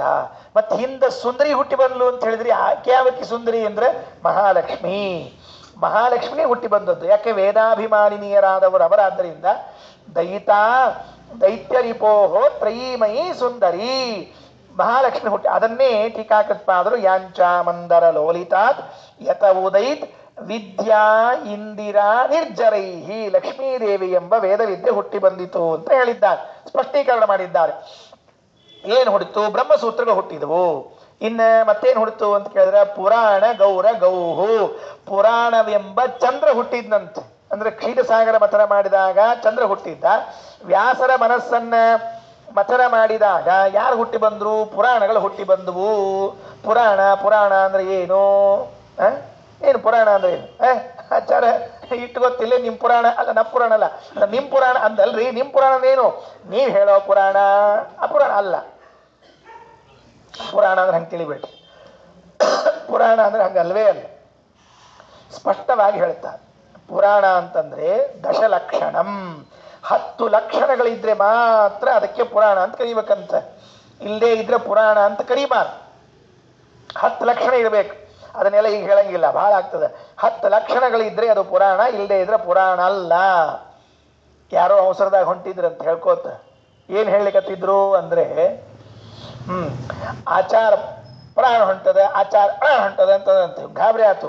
ಏನ್ ಹೊಂಟದ ಹೇಳ್ರಿ ಅಂದ್ರು. ಆಚಾರ ಪ್ರಾಣ ಹೊಂಟದ. ಅಲ್ಲೋ, ಆಚಾರ ಪ್ರಾಣ ಹೊಂಟಿಲ್ಲೋ, ಪುರಾಣ ಹೊಂಟದ ಅಂತ ಹೇಳು ಅಂದ್ರಂತವ್ರು. ಯಾಕಂದ್ರೆ ಇವ್ ಅವಸರಲ್ಲೇ ಹೊಂಟಿದ್ದ. ಏನ್ ಹೊಂಟದ ಅಂತ ಹೊಂಟಿ ಅಂತ ಕೇಳಿದ್ರೆ, ಆಚಾರ ಪುರಾಣ ಮುಂದ್ ಹೊಂಟದ ಅಂತ ಹೇಳೋ ಗಡಿಬಿಡಿ ಒಳಗ ಆಚಾರ ಪ್ರಾಣ ಹೊಂಟದ ಅಂತ ಹೇಳ್ಬಿಟ್ಟಿದ್ದಂತ ಪುಣ್ಯಾತ್ಮ. ಹೌದ್ರಿ ಬಾಬಾ, ಉಚ್ಚಾರಣೆ ಮಾಡ್ಬೇಕಾದ್ರೆ ವ್ಯತ್ಯಾಸ ಏನ್ ಮಾಡ್ಲಿಕ್ಕೆ ಬರ್ತದೆ? ಇನ್ನ ಆಚಾರ ಪ್ರಾಣ ಹೊಂಟದ ಅಂತಂದ್ರೆ ಪುರಾಣ ಹೊಂಟದ ಅಂತ ಅರ್ಥ. ಅದಕ್ಕೆ ಪುರಾಣಂ ದಶಲಕ್ಷಣಂ. ಶ್ರೀಮದ್ ಆಚಾರ್ಯರು ಗೀತಾ ಭಾಷ್ಯದಲ್ಲಿ ಒಂದು ಮಾತು ಹೇಳ್ತಾರೆ. ಸಕಲ ವೇದಾಧ್ಯಯನ ಮಾಡಿರ್ಬೋದು, ಎಲ್ಲ ಶಾಸ್ತ್ರಗಳನ್ನ ಅಧ್ಯಯನ ಮಾಡಿರಬಹುದು, ಪುರಾಣವನ್ನ ಅಧ್ಯಯನ ಮಾಡಿಲ್ಲ ಅಂತ ಆದರೆ ಅವ ಪಂಡಿತ ಅಲ್ವೇ ಅಲ್ಲ ಅಂತ ಹೇಳ್ತಾರೆ. ನಚೇತ್ ಪುರಾಣಂ ಸಂವಿದ್ಯಾತ್ ನೈವ ಸಸ್ಯಾತ್ ವಿಚಕ್ಷಣ. ನಿಜವಾದ ಪಂಡಿತ, ನಿಜವಾದ ಜ್ಞಾನಿ ಅಂತಾಗಬೇಕಾದ್ರೆ ಪುರಾಣಗಳನ್ನ ಅಧ್ಯಯನ ಮಾಡಲೇಬೇಕು ಅಂತ ಶ್ರೀಮದಾಚಾರ್ಯರ ಆದೇಶ, ವೇದವ್ಯಾಸ ದೇವರ ಆದೇಶ. ಎಲ್ಲ ಬಿಟ್ಬಿಡ್ರಿ. ಪುರಾಣಗಳಲ್ಲಿ ಅತ್ಯಂತ ಶ್ರೇಷ್ಠ ಪುರಾಣ ಯಾವುದು ಅಂತ ಕೇಳಿದ್ರೆ ಭಾಗವತ. ಆ ಭಾಗವತದಲ್ಲಿ ಎಷ್ಟು ಗುಣಗಳನ್ನು ತುಂಬಿದ್ದಾರೆ ಅಂತಂದ್ರೆ, ಅರ್ಥೋಯಂ ಬ್ರಹ್ಮಸೂತ್ರಾಣ ಭಾರತಾರ್ಥ ವಿನಿರ್ಣಯ. 1, 2 ಅಂತಿಲ್ಲ, ಪುರಾಣಾನಾಂ ಸಾರರೂಪ. ಎಲ್ಲಿ ಹೇಳಿದ್ದಾರೆ ಆಚಾರ್ಯರು ಭಾಗವತ ತಾತ್ಪರ್ಯದಲ್ಲಿ ಹೇಳುವಾಗ, ಎಷ್ಟು ಒಂದು ಪುರಾಣ ಅಂದ್ರೆ ಏನೇನ್ ನೀವು ಅದರಲ್ಲಿ ಕಾಣಬೇಕು ಅಂತ ಹೇಳಿದ್ದಾರೆ. ಇತಗೇವ ಪುರಾಣ ಗೌರ ಗೌಹು, ಪುರಾಣವೆಂಬ ಚಂದ್ರ ಹುಟ್ಟಿದ ಸಮಹಾಭಾರತ ಪಾರಿಜಾತಕ್ಕೆ, ಮಹಾಭಾರತವೆಂಬ ಪಾರಿಜಾತ ಹುಟ್ಟಿತು. ಪಾರಿಜಾತ ಮರ, ಅದಕ್ಕೆ ಭಗವದ್ಗೀತೆ ಏನು ಅಂದ್ರೆ ಪಾರಿಜಾತ ಮಧುಭೂತಾಂ, ಪಾರಿಜಾತ ಮಧು ಯಾವುದು ಭಗವದ್ಗೀತೆ, ಮಹಾಭಾರತ ಏನು ಅಂದ್ರೆ ಪಾರಿಜಾತ ದೊಡ್ಡದು ಮರ ಹುಟ್ಟಂತೆ. ಇತಗೇವ ಪುರಾಣ ಗೌರಗೌ ಸಮಹಾಭಾರತ ಪಾರಿಜಾತಕ್ಕೆ ಸತಿಜಾತ ವತಿವ್ಯಜಾಯತ ಪ್ರವರಂ ಸೂತ್ರ ಗಣಾಮೃತಂ ಸ್ವಯಂ. ನೆನಪಿಟ್ಟುಕೊಳ್ರಿ, ಮಹಾಭಾರತದ ಬಗ್ಗೆ ಮೊನ್ನೆ ಒಂದು ಮಾತು ಹೇಳಿದ್ದೆ, ಇವತ್ತು ಇನ್ನೊಂದು ಸರ್ತಿ ನೆನಪು ಮಾಡ್ತೀನಿ. ಮಹಾಭಾರತದ ರಚನೆ ಆದದ್ದು ಮೇರು ಪರ್ವತದಲ್ಲಿ. ಮಹಾಭಾರತ ರಚನೆಯಾದದ್ದು ಮೇರು ಪರ್ವತದಲ್ಲಿ. ಮಹಾಭಾರತ ರಚನೆಯಾದದ್ದು ವ್ಯಾಸರ ಗುಹೆಯಲ್ಲಿ ಬದರಿಯಲ್ಲಿ. ಎರಡು ಕಡೆಗೆ ಮಹಾಭಾರತ ರಚನೆಯಾಗಿದೆ. 2 ಬಾರಿ ರಚನೆಯಾಗಿದೆ, ಒಂದೊಂದು ಬಾರಿ ಅಲ್ಲ, 2 ಬಾರಿ ರಚನೆಯನ್ನು ಮಾಡಿದ್ದಾರೆ. ಒಮ್ಮೆ ದೇವತೆಗಳಿಗೆ ಸಂಬಂಧಪಟ್ಟಂತ ಮಹಾಭಾರತವನ್ನು ರಚನೆ ಮಾಡಿದರು, ಇನ್ನೊಮ್ಮೆ ನಮಗೆ ಬೇಕಾಗಿರುವಂತಹ ಮಹಾಭಾರತ ರಚನೆಯನ್ನು ಮಾಡಿಕೊಟ್ಟಿದ್ದಾರೆ ವೇದವ್ಯಾಸ ದೇವರು. ಎಲ್ಲಿ? ಈ ಬದರಿಯಲ್ಲಿ. ನಾವೆಲ್ಲಿ ಬದರಿಗೆ ಹೋಗ್ತೀವಿ ಅಂತೀವಿ, ಅಲ್ಲಿ ಬದರಿಯನ್ನು ರಚನೆ ಮಾಡಿಕೊಟ್ಟಿದ್ದಾರೆ. ಇದು ನನ್ನ ಅಭಿಪ್ರಾಯ ಅಲ್ಲ, ಶ್ರೀಮದ್ ಆಚಾರ್ಯರ ಅಭಿಪ್ರಾಯ. ಆದ್ದರಿಂದ ನಾವಿದನ್ನು ಅವಶ್ಯವಾಗಿ ಕೇಳಬೇಕು. ಇನ್ನು ಬ್ರಹ್ಮಸೂತ್ರಗಳ ಬಗ್ಗೆ ಒಂದು ಮಾತು ಹೇಳಿ ಮುಂದಿನ ಶ್ಲೋಕಕ್ಕೆ ಹೋಗ್ತೀನಿ. ಯಾಕೆಂದ್ರೆ ಬ್ರಹ್ಮಸೂತ್ರದ ಬಗ್ಗೆ ಹೇಳಿ ಕೊಟ್ರೆ ಮುಗಿಯಂಗಿಲ್ಲ. ಅದು ಎಷ್ಟವ ಅಂತ ಕೇಳಿದ್ರೆ ಮೊದಲನೇದು ಬ್ರಹ್ಮಸೂತ್ರಗಳು ಎಷ್ಟವ? ಏನಾಚಾರ? ಬಹಳ ಸರಳದ. ಎಷ್ಟವ ಹೇಳ್ರಿ? 564 ಸೂತ್ರ. ಮಧ್ವಾಚಾರ ಬಂದ್ಮೇಲೆ ಗೊತ್ತಾತ್ ನಮಗೆ. ಇಲ್ಲಾಂದ್ರೆ 555 545 ಹೇಳಿ ಕೂತಿದ್ರಿ. ಆಚಾರ ಬರೋಕ್ಕಿಂತ ಮೊದಲು ಒಬ್ರು 545 ಸೂತ್ರ ಅಂದಿದ್ರು, ಇನ್ನೊಬ್ರು 555 ಸೂತ್ರ ಅಂತ ಹೇಳಿ ಕೂತಿದ್ರು. ಶ್ರೀಮದಾಚಾರ ಅಂದ್ರು, 2 ಸೂತ್ರ ಯಾಕೆ ಕೂಡ್ಸಿರಪ್ಪ, ಬಿಡಿಸ್ರವನ್ನ ಅಂತ ಹೇಳಿ ಯಾವ್ಯಾವ ಸೂತ್ರ ಕೂಡಿದ್ದು ಆ ಎಲ್ಲಾ ಸೂತ್ರವನ್ನ ಬಿಡಿಸಿ ಸರಿಯಾಗಿ ಇದು ಇಷ್ಟು ಸೂತ್ರ ಅಂತ ವ್ಯವಸ್ಥೆ ಮಾಡಿ ಕೊಟ್ಟು 564 ಸೂತ್ರಗಳು ಅಂತ ತಿಳಿಸಿಕೊಟ್ಟವ್ರು ವೇದವ್ಯಾಸ ಆಚಾರ್ಯ. ಕೆಲವರಿಗೆ ಏನಾಗಿತ್ತು ಗೊತ್ತೇನ್ರಿ? ಬಹಳ ಮಜಾ ಕೇಳ್ಕೊಳ್ರಿ, ಇನ್ನೂ ಮಜಾ. ಕೆಲವರ ಆಚಾರ್ಯರು ಒಂದು ಸೂತ್ರ ಪೂರ್ವ ಪಕ್ಷಕ್ಕೆ ಸಂಬಂಧಪಟ್ಟದ್ದು, ಇನ್ನೊಂದು ಸೂತ್ರ ಸಿದ್ಧಾಂತಕ್ಕೆ ಸಂಬಂಧಪಟ್ಟದ್ದು ಅಂತ ಹೇಳ್ಯಾರ. ಶ್ರೀಮದ್ ಆಚಾರ್ಯ ಹೇಳ್ತಾರೆ 564 ಸೂತ್ರಗಳು ಸಿದ್ಧಾಂತ ಸೂತ್ರಗಳೇ, ಪೂರ್ವಪಕ್ಷ ಸೂತ್ರಗಳು ಇಲ್ಲೇ ಇಲ್ಲ. ಪೂರ್ವಪಕ್ಷ ಹೇಳ್ಬೇಕಾದ್ರೆ ಅಲ್ಲೇ ಹೇಳಿರ್ತಾರೆ ವೇದವ್ಯಾಸ ದೇವರು ಸೂತ್ರದಲ್ಲಿ ಏನೇ, ನೀವ್ಯಾಕೆ ಇದು ಪೂರ್ವಪಕ್ಷ ಸೂತ್ರ ಇದು ಸಿದ್ಧಾಂತ ಸೂತ್ರ ಅಂತ ಮಾಡೋದು. ಕೆಲವರು ಏನ್ ತಿಳ್ಕೊಂಡ್ಬಿಟ್ಟಾರ ಅಂದ್ರೆ ಬ್ರಹ್ಮಸೂತ್ರಗಳಲ್ಲಿ ಕೆಲವು ಪೂರ್ವಪಕ್ಷ ಸೂತ್ರಗಳವ, ಕೆಲವು ಸಿದ್ಧಾಂತ ಸೂತ್ರಗಳವ ಅಂತ. ಅಲ್ಲ, ಶ್ರೀಮದಾಚಾರ್ಯರು ಸ್ಪಷ್ಟವಾಗಿ ಎಲ್ಲವೂ ಸಿದ್ಧಾಂತವನ್ನೇ ಹೇಳುವೆ ಸೂತ್ರಗಳು, ಯಾವುದೂ ಪೂರ್ವಪಕ್ಷ ಸೂತ್ರ ಅಂತಿಲ್ಲ. ಇದ್ದದ್ದಾದ್ರೆ ವೇದವ್ಯಾಸರಲ್ಲೇ ಸೂಚನೆ ಮಾಡಿಬಿಟ್ಟಾರ ಪೂರ್ವಪಕ್ಷದಲ್ಲಿ, ನೀವೇನು ಪ್ರತ್ಯೇಕ ಹೇಳೋ ಅವಶ್ಯಕತೆ ಇಲ್ಲ. ಇದು ಒಂದು. ಇನ್ನೊಂದೇನು ಅಂದ್ರೆ 16 ಪಾದ 4 ಅಧ್ಯಾಯ, ಎಷ್ಟು ಚಂದ ವ್ಯವಸ್ಥೆ ಅದ. 16 ಏನು ಅಂತ ಕೇಳಿದ್ರಂತೆ ಯಾರು? 16 ಏನು ಅಂದ್ರೆ 16 ಅದು ಏನಂತ ಏನ್ ಕೇಳಿಕ್ ಬರ್ತದೆ ಅಂದ್ರೆ, ಆಚಾರ್ಯರು ಅನುವ್ಯಾಖ್ಯಾನದಲ್ಲಿ ಒಂದು ಮಾತು ಹೇಳ್ತಾರೆ, ಒಂದೊಂದು ಪಾದಕ್ಕೆ ಒಂದೊಂದು ಭಗವದ್ ರೂಪಗಳಿವೆ ಅಂತ. ಯಾವುದು ಅಂದ್ರೆ ವಾಸುದೇವ, ಸಂಕರ್ಷಣ, ಪ್ರದ್ಯುಮ್ನ, ಅನಿರುದ್ಧ. ಹಿಂಗ ಒಂದೊಂದು ಪಾದಕ್ಕೆ ಒಂದೊಂದು ಭಗವದ್ ರೂಪಗಳು ಪ್ರತಿಪಾದ್ಯವಾಗಿ 16 ರೂಪಗಳು ಈ ಬ್ರಹ್ಮಸೂತ್ರಕ್ಕೆ ಪ್ರತಿಪಾದ್ಯವಾಗಿವೆ ಅಂತ. ಈ ಅಂಶವನ್ನ ಹೇಳಿದವರು ಮೊಟ್ಟ ಮೊದಲು ನಮ್ಮ ಆಚಾರ್ಯ ಮಧ್ವಾಚಾರ್ಯ. ನೆನಪಿಟ್ಟುಕೊಳ್ರಿ. ಅಂದ್ರೆ ಮೊದಲನೇ ಅಧ್ಯಾಯದ ಮೊದಲನೇ ಪಾದವನ್ನು ನೀವು ಅಧ್ಯಯನ ಮಾಡಿದರೆ ವಾಸುದೇವ ರೂಪ, ಮೊದಲನೇ ಅಧ್ಯಾಯದ 2ನೇ ಪಾದವನ್ನ ಅಭ್ಯಾಸ ಮಾಡಿದರೆ ಸಂಕರ್ಷಣ, 3ನೇ ಪಾದವನ್ನು ಓದಿದರೆ ಪ್ರದ್ಯುಮ್ನ, 4ನೇ ಪಾದವನ್ನು ಓದಿ ಅನಿರುದ್ಧ, ಮತ್ತೆ 2ನೇ ಅಧ್ಯಾಯದ 1ನೇ ಪಾದ ಓದಿದರೆ ವಾಸುದೇವ. ಹಿಂಗ ನೀವು 16 ಪಾದಗಳಲ್ಲಿ ಭಗವಂತನ ಈ 4 ಚತುರ್ವ್ಯೂಹಗಳನ್ನ ತಿರುಗಿಸಿಕೊಂಡು ಬರ್ರಿ ಅಂತ ಹೇಳಿಕೊಟ್ಟವ್ರು ಶ್ರೀಮದಾಚಾರ್ಯ. ಒಂದು. ಅಥವಾ ಅಲ್ರಿ ಮತ್ತೆ ಎಲ್ಲ ಆತು ಮತ್ತ ಅವ ನಾರಾಯಣನೇ ಉಳ್ಕೊಂಡ್ಬಿಟ್ನಲ್ಲ ಅಂದ್ರೆ ಹಿಂಗ್ ಮಾಡ್ರಿ, ನಾರಾಯಣನ್ನು ಸೇರಿಸಿಕೊಂಡು 5 ರೂಪಗಳು ಕೂಡ ಏನಾಗ್ಯಾವ ಅಂತ ಕೇಳಿದ್ರೆ ಒಂದೊಂದು ಸೂತ್ರಕ್ಕೆ ಪ್ರತಿಪಾದ್ಯ ಆಗ್ಯಾವ ಅಂತ ಇಟ್ಕೊಂಡ್ಬಿಡ್ರಿ ಆಚಾರ್ಯ. ಪಾದಕ್ಕಲ್ಲ, ಒಂದೊಂದು ಸೂತ್ರಕ್ಕೂ ಕೂಡ ಅನಿರುದ್ಧ ಪ್ರದ್ಯುಮ್ನ ಸಂಕಟ ವಾಸುದೇವ ನಾರಾಯಣ, ಅನಿರುದ್ಧ ಪ್ರದ್ಯುಮ್ನ ಸಂಕಟ ವಾಸುದೇವ ನಾರಾಯಣ, ಹೆಂಗ್ ಎಷ್ಟಿವು 564 ಸೂತ್ರಕ್ಕೂ ತಿಳ್ಕೊಂಡ್ಬಿಡ್ರಿ ಅಲ್ರಿ ಆಚಾರ. ಮತ್ ನಮಗ್ ಕಾಣಿಸ್ಬೇಕಲ್ಲ ಅಂದ್ರೆ ಅದಕ್ಕೆ ಆಚಾರ ಬರೀತಾರೆ, ನೀವು ಯಾವ ಗುಣವನ್ನ ಆ ಸೂತ್ರದಿಂದ ಅನುಸಂಧಾನ ಮಾಡ್ಲಿಕ್ಕೆ ಸಾಧ್ಯ ಇದೆಯೋ ಆ ರೂಪ ನಿಮಗೆ ಕಾಣಿಸ್ತದೆ. ಅದು ನಿಮ್ ಜವಾಬ್ದಾರಿ, ನಮ್ದಲ್ಲ ಅಂದ್ರೆ ಆಚಾರ, ನಿಮ್ ಜವಾಬ್ದಾರಿ. ನೀವು ಯಾವ ಸೂತ್ರವನ್ನ ಅನುಸಂಧಾನ ಮಾಡ್ಲಿಕ್ಕೆ ಬರ್ತದೆ ಅಂತ ಅನ್ಕೊಳ್ತೀರಿ, ಆ ಸೂತ್ರದ ಆ ಗುಣ ಒಂದು ಭಗವದ್ ರೂಪದಲ್ಲಿ ಸೇರ್ತದೆ. ಅಂದ್ರೆ ಏನಾಯ್ತು, ಇಡೀ ಗ್ರಂಥದ ಉದ್ದಕ್ಕೂ ವಾಸುದೇವಾದ ರೂಪಗಳನ್ನು ಚಿಂತನೆ ಮಾಡ್ರಿ ಒಂದು, ಇಲ್ಲ ಪ್ರತಿ ಸೂತ್ರಕ್ಕೂ ವಾಸುದೇವಾದ ಸಂಕಟ ವಾಸುದೇವ ನಾರಾಯಣ ಮಾಡ್ಕೋತ ಹೋಗ್ರಿ ಒಂದು. ಎರಡನೇದು ಬೇಡವಾ, ಒಂದೊಂದು ಅಕ್ಷರದಿಂದಲೂ ಅನಿರುದ್ಧ, ಪ್ರದ್ಯುಮ್ನ, ಸಂಕರ್ಷಣ, ವಾಸುದೇವ, ನಾರಾಯಣ ಇದ್ದೇ ಇದ್ದಾರೆ. ಅನುಸಂಧಾನ ಮಾಡಿಕೊಳ್ರಿ. ಬರ್ಬೇಕಲ್ಲ, ಮಾಡಿದ್ರೆ ಬರ್ತದೆ. ಬರ್ಬೇಕಲ್ಲ ಅಂತ ಕೇಳಿದ್ರೆ ಎಲ್ಲಿಂದ ಬರ್ಬೇಕು ಅಂದ್ರು. ಇದು ಎಲ್ಲಿದೆ ಅಂತ ಕೇಳಿದ್ರೆ ಬೃಹತ್ತಂತ್ರ ಎಂಬ ಒಂದು ಗ್ರಂಥ, ಪ್ರಮಾಣ ಗ್ರಂಥ. ಅದನ್ನ ಆಧರಿಸಿಕೊಂಡು ಶ್ರೀಮದಾಚಾರ್ಯ ಅನುವ್ಯಾಖ್ಯಾನದಲ್ಲಿ ಅತ್ಯಂತ ಸ್ಪಷ್ಟವಾಗಿ ಹೇಳ್ತಾರೆ. ಈ ಬ್ರಹ್ಮಸೂತ್ರದಲ್ಲಿ ಇಷ್ಟು ಅದ್ಭುತವಾಗಿರುವಂತಹದ್ದು. ಪ್ರಬರಂ ಸೂತ್ರ ಗಣಾಮೃತಂ ಸ್ವಯಂ. ಇದು ಬ್ರಹ್ಮಸೂತ್ರ ಅಮೃತವಾಗಿದೆ. ಮುಗಿತು ಅಂತ ತಿಳಿಬೇಡ್ರಿ. ಯಾಕೆ? ಇದೇ ಸೂತ್ರದಂತೆ ಇನ್ನು ಬೇರೆ ಬೇರೆ ಸೂತ್ರಗಳು ಅವ. ಆದರೆ ಆ ಎಲ್ಲ ಸೂತ್ರಗಳಿಗಿಂತಲೂ ಬ್ರಹ್ಮಸೂತ್ರನೇ ಬಹಳ ಮಹತ್ವದ್ದು. ನೋಡ್ರಿ ಹೆಂಗ್ ವಿಚಿತ್ರ ಅಂದ್ರೆ, ಅದಕ್ಕೆ ಆಚಾರ್ಯರು ಒಂದು ಚಾಷ್ಟಿ ಮಾಡ್ತಾರೆ, ಒಂದು ಪುರಾಣ ವಾಕ್ಯವನ್ನು ಕೊಟ್ಟು. ಸೂತ್ರ ಅಂದ ಕೂಡಲೇ ಯಾರ ತಲೆಗೆ ಬರುತ್ತೆ ಹೇಳೋಣ ಅಂತ. ಬ್ರಹ್ಮಸೂತ್ರ ಅಂತ ತಲೆಗೆ ಬರುತ್ತೆ ಹೊರತಾಗಿ ಬೇರೆ ಸೂತ್ರಗಳ ತಲೆಗೆ ಬರೋದೇ ಇಲ್ಲ ನಿಮಗೆ. ಯಾಕಂದ್ರೆ ಅಷ್ಟು ಪ್ರಸಿದ್ಧ ಆಗಿಬಿಟ್ಟದದು. ಸೂತ್ರ ಸೂತ್ರ ಅಂದಾಗೆಲ್ಲ ಬ್ರಹ್ಮಸೂತ್ರ ಬ್ರಹ್ಮಸೂತ್ರ ಅಂತೆ ತಲೆ ಆಗದ. ಬ್ಯಾರೆ ಸೂತ್ರ ತಲೆಯಾಗ ಬರಂಗೇ ಇಲ್ರಿ. ಬ್ಯಾರೆ ಸೂತ್ರ ಹೇಳ್ಬೇಕಾದ್ರೆ ಜೈಮಿನಿ ಸೂತ್ರ, ಪಾಣಿನಿ ಸೂತ್ರ, ಇನ್ನೊಬ್ರು ಸೂತ್ರ, ಕಾಸಕೃತ್ಸ ಸೂತ್ರ, ಹಿಂಗ್ ಸೂತ್ರ ಅಂತ ಹೆಸರು ಹೇಳ್ಬೇಕಾಗ್ತದೆ. ಈ ಸೂತ್ರಕ್ಕೆ ಹೆಸರೇ ಬೇಕಾಗಿಲ್ಲ. ನಿರ್ವಿಶೇಷಿತ ಸೂತ್ರ ಬ್ರಹ್ಮಸೂತ್ರಸ್ಯ ಚಾಪ್ಯತಃ. ಏನು ಹೇಳದೆ ಇದ್ರೆ ಮುಗಿದ ಕೆಲಸ. ಕೃಷ್ಣ ಅಂದ್ರಿ ಏನ್ ತಲೆ ಬರ್ತದೆ ನಿಮಗೆ? ಅವನೇ ಬರ್ತಾನೆ ಹೊರತಾಗಿ ಎಸ್ ಎಂ ಕೃಷ್ಣ ಬರೋದಿಲ್ಲ. ನಿಮ್ ತಲೆಯೊಳಗೆ ಬರ್ತಾನೆ, ಎಸ್ ಎಂ ಬರೋದಿಲ್ಲ. ಮುಗಿದ ಕೆಲಸ. ಯಾಕೆ ಬರೋದಿಲ್ಲಮ್ಮ? ಬರುದಿಲ್ಲ. ಹಿಂಗಾಗಿ ಕೃಷ್ಣ ಅಂದಾಗೆಲ್ಲ ಬರೋದು ಯಾರು? ಭಗವಂತ ಬರ್ತಾನೆ. ರಾಮ ಅಂದ್ರೆ ಇಟ್ಕೊಳ್ರಿ, ಅಯೋಧ್ಯಾಧಿಪತಿ ಬರ್ತಾನೆ, ನಿರ್ವಿಶೇಷಿತ ರಾಮ. ಮತ್ತೆ ಊರಾಗಿದ್ದ ರಾಮ ಅಂದ್ರೆ ಆಚಾರ ಹಚ್ಬೇಕಾಗ್ತದೆ. ರಾಮಾಚಾರ, ಭೀಮಾಚಾರ ಹಿಂಗೆ ಹಚ್ಬೇಕಾಗ್ತದೆ. ಅದಕ್ಕೆ ಅವ್ರು ಬೇಡ. ಅಂದಮೇಲೆ ಸೂತ್ರ ಅನ್ನೋ ಶಬ್ದವನ್ನು ನೀವು ಕೇಳಿದ್ರಿ ಅಂತ ಆದ್ರೆ ಬ್ರಹ್ಮಸೂತ್ರ. ಸ್ವಾರಸ್ಯ ಏನ್ ಗೊತ್ತಾ? ಒಂದು ಗ್ರಂಥ ಪ್ರಮಾಣ ಆಗಬೇಕಾಗಿದ್ರೆ ಯುಕ್ತಿ ಮೂಲ, ಶ್ರುತಿ ಮೂಲ, ಆಪ್ತಿ ಮೂಲವನ್ನು ಹೊಂದಿರಬೇಕು. ಈ ಬ್ರಹ್ಮಸೂತ್ರಗಳು ಶ್ರುತಿ ಮೂಲ ಉಳ್ಳದ್ದಾಗಿದೆ, ಆಪ್ತಿ ಮೂಲ ಉಳ್ಳದ್ದಾಗಿದೆ, ಯುಕ್ತಿ ಮೂಲ ಉಳ್ಳದ್ದಾಗಿದೆ. 564 ಯುಕ್ತಿಗಳೇ. ಅಂದ ಮೇಲೆ ಬ್ರಹ್ಮಸೂತ್ರ ಇದು ಪರಮಾದ್ಭುತವಾದ ಗ್ರಂಥ. ಇದು ಪರವಿದ್ಯೆ ಅಂತ ಕರೆಸಿಕೊಳ್ತದೆ ಅಂತ ಹೇಳಿ ಆಚಾರ್ಯರು ಚಕ್ರೇ ಶಾಸ್ತ್ರ ಮನುತ್ತಮಂ ಅಂತ ಮಾಡಿದ್ದಾರೆ. ಇರ್ಲಿ. ಸತಿಜಾತವತಿ ವ್ಯಜಾಯತ ಪ್ರವರಂ ಸೂತ್ರ ಗಣಾಮೃತಂ ಸ್ವಯಂ. 21ನೇ ಶ್ಲೋಕ ಉಚ್ಚಾರಣೆ ಮಾಡಿ ನಿಲ್ಲಿಸ್ತೇನೆ. ನಾಳೆ ನೋಡುವಂತೆ ಮತ್ತೆ ಏನಾಯಿತು. ಹೌದು, ಇಲ್ಲಿ ಎಷ್ಟು ದಿವಸ ಇದ್ರು ವೇದವ್ಯಾಸ ದೇವರು?